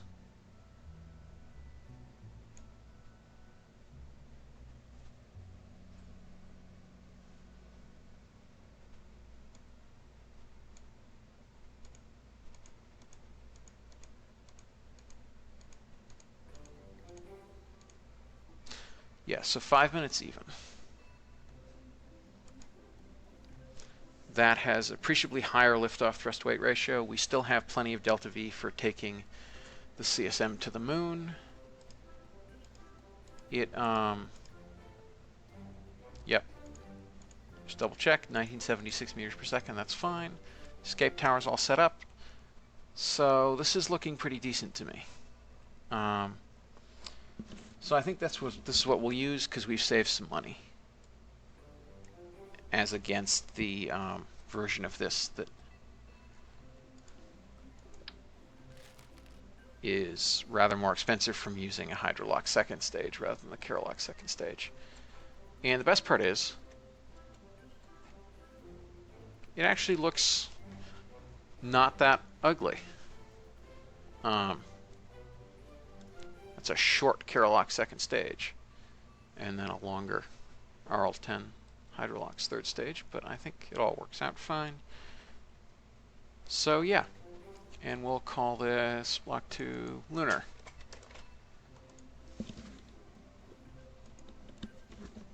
And the nice thing is that means we'll only have to use the hydrolock's version to chuck the lander. We can save some money and use a Kerolock's version of this when we throw the CSM. Okay, so that's all good. So now we'll build one of these. Labrador 13.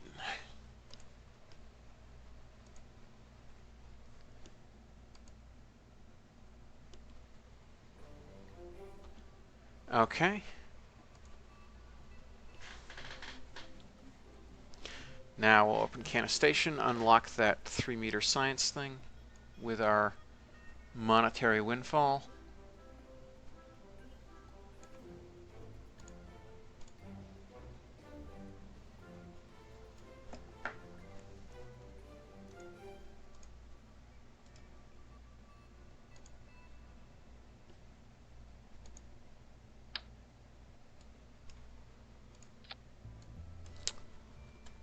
Okay, we are now disturbingly close to our mass limits. We'll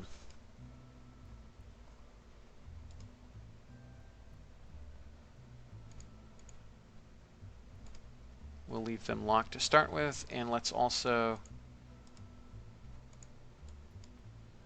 disable all these. And alright, the staging information is good. Now, the last bit being we need to put a tank in here. Whoops, and we'll use KH planes. 3. Type service module. Okay, and this will contain all the life support supplies. So right now this has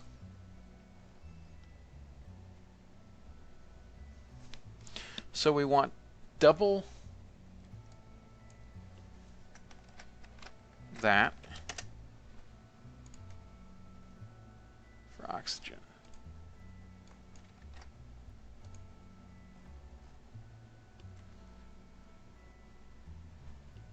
Okay, and we want 1404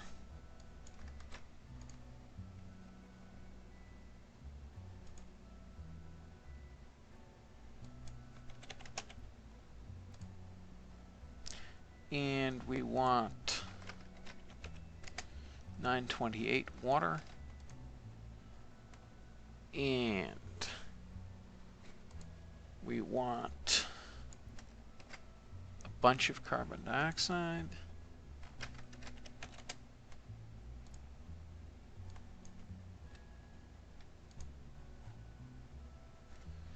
and we want double that.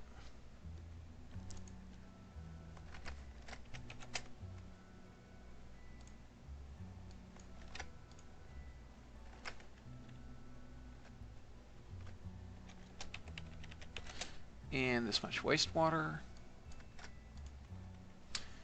And lastly, lithium hydroxide.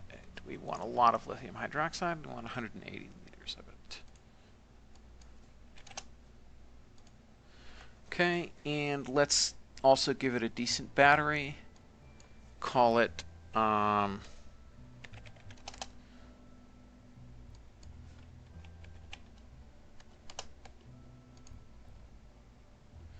give it a kilowatt-hour battery. Sorry, a kilowatt-day battery. That's a lot of electric charge. We're now up to 33 tons. Now we need to do the solar panels. And also, of course, we need communications equipment, which I had entirely forgotten.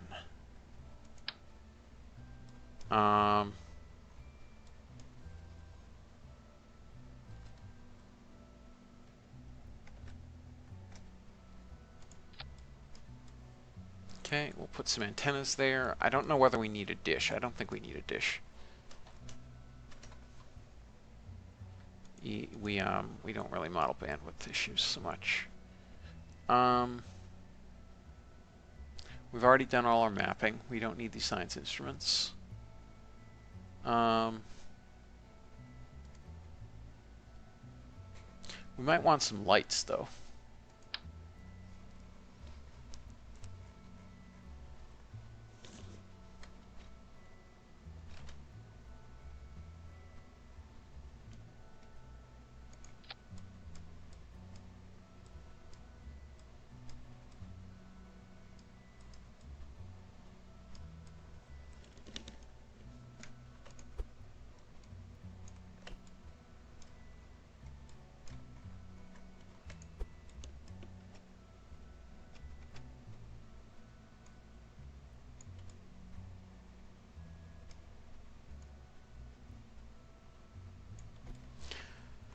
Okay, now the question is, do we want more lights across the station? I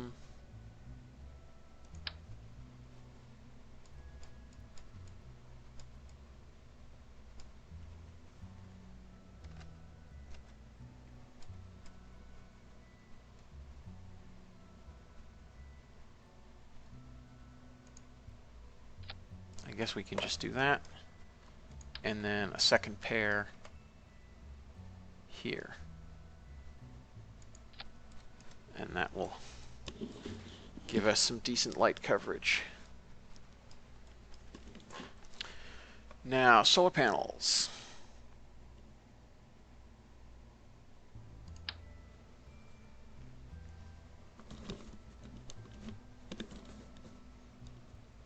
I don't think we want a big... I don't think we can do solar wings like Skylab, but we can put some solar panels. I guess they'd have to go up here, really. We'll put 2 here.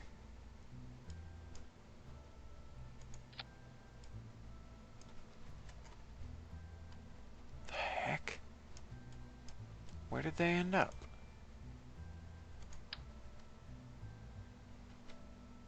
Oh, they're just like rotated inward somehow.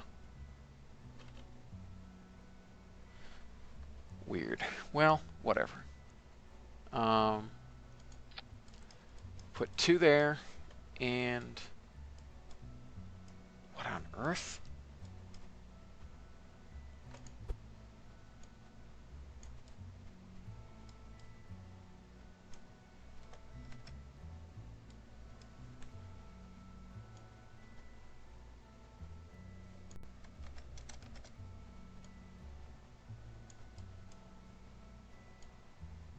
There we are.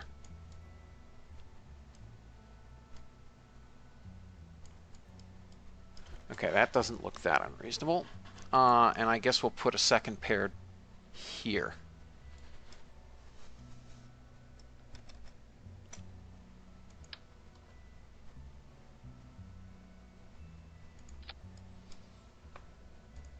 Okay. We'll action group them.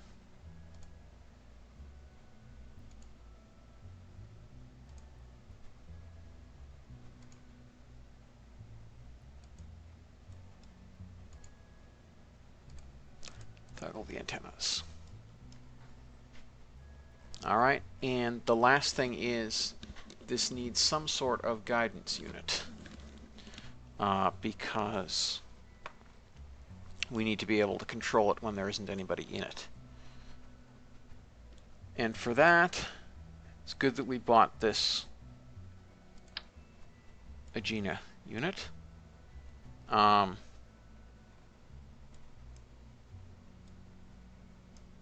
Because we will actually need 3 of them. Where could we put them? There isn't anywhere nice to put them. That's really kind of a shame.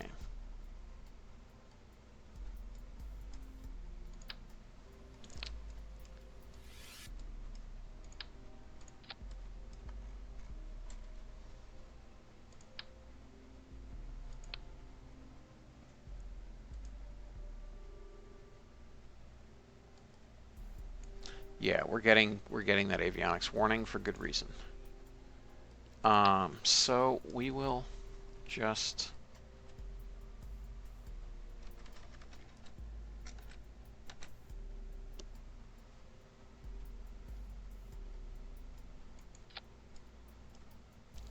stick them right here. Actually, we'll do it the other way around.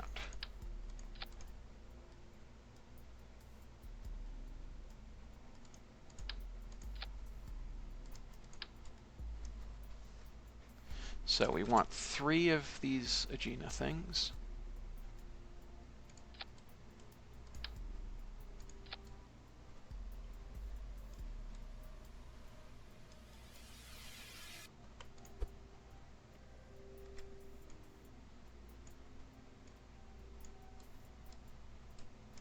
Okay.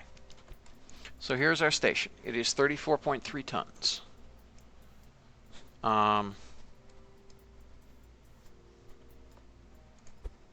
We're going to move this stuff down to here.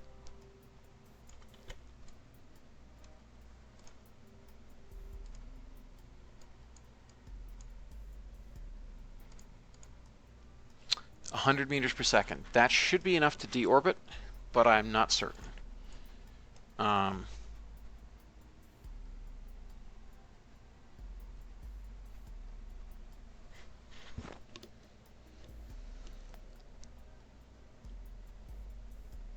We actually, we're going to want rather more than that, actually. And I guess the way we're going to do that is we'll put a second set up here.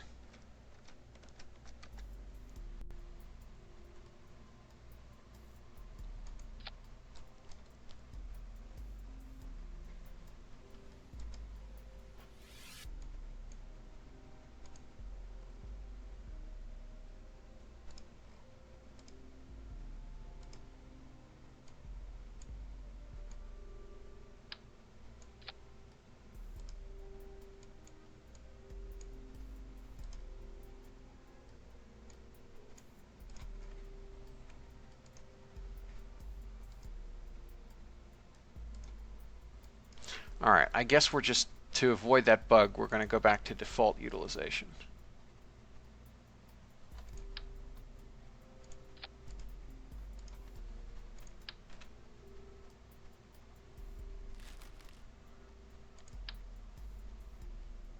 Which will ever so slightly lower our delta V.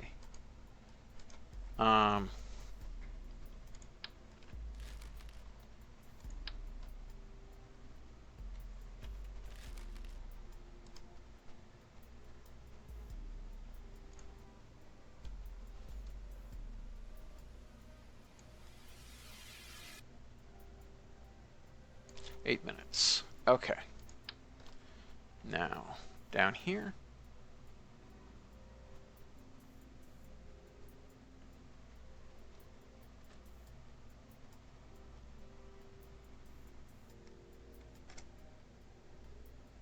Come on. How do we get up to 8? 4. Nope, that's 5.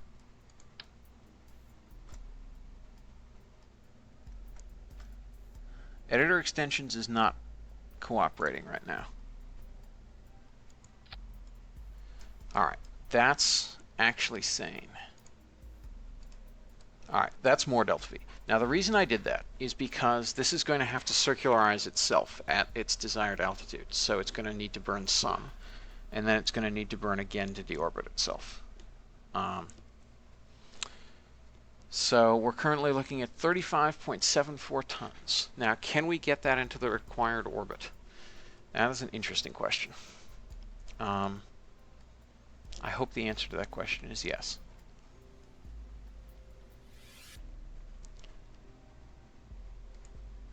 But let us grab our...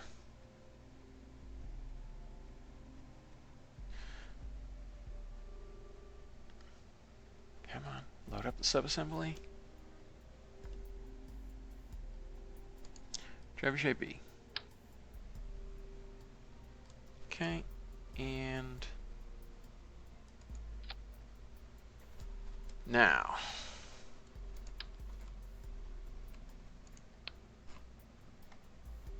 that looks doubtful. It looks like we are a bit over the capacity of this launch vehicle, which is very sad. However, we could add one more NK-33 on the first stage. That will drastically lower our gravity losses, and we can go up to 5 minutes and 30 seconds on the second stage, which we've done before.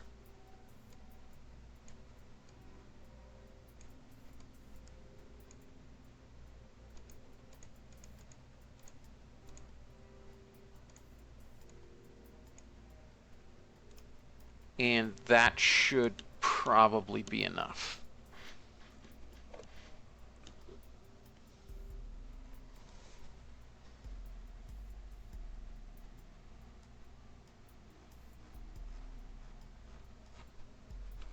All right. We might even be able to get away without that center engine.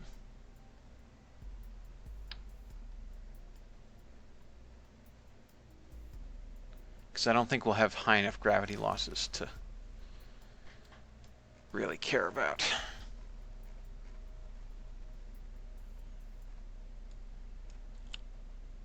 So we're looking at 9676 minus 198 is 9478. That is probably not enough to launch into the inclination we want, which means we do have to use that center engine to lower the gravity losses enough. Whoops, what the heck happened?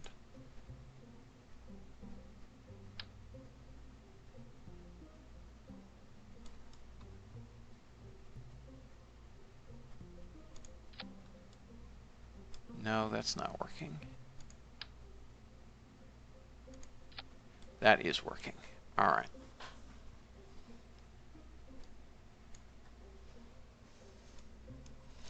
All right, that should be just enough. And we can, in fact, simulate it in the few minutes before I log off, although I think simulating it would be hilariously expensive. Let's see how much that costs.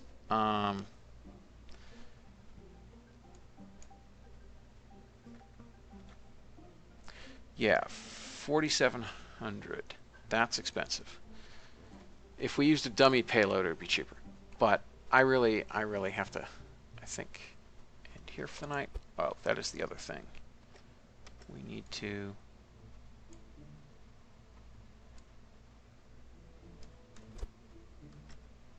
offset downwards.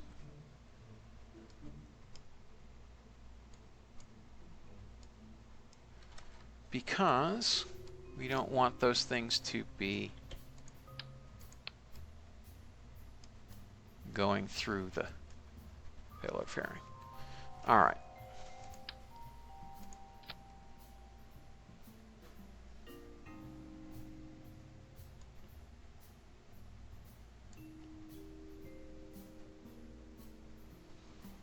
Okay. These have got to be fairly heavy, right? They're almost 6 tons worth of fairings. That's a lot of fairings. Okay.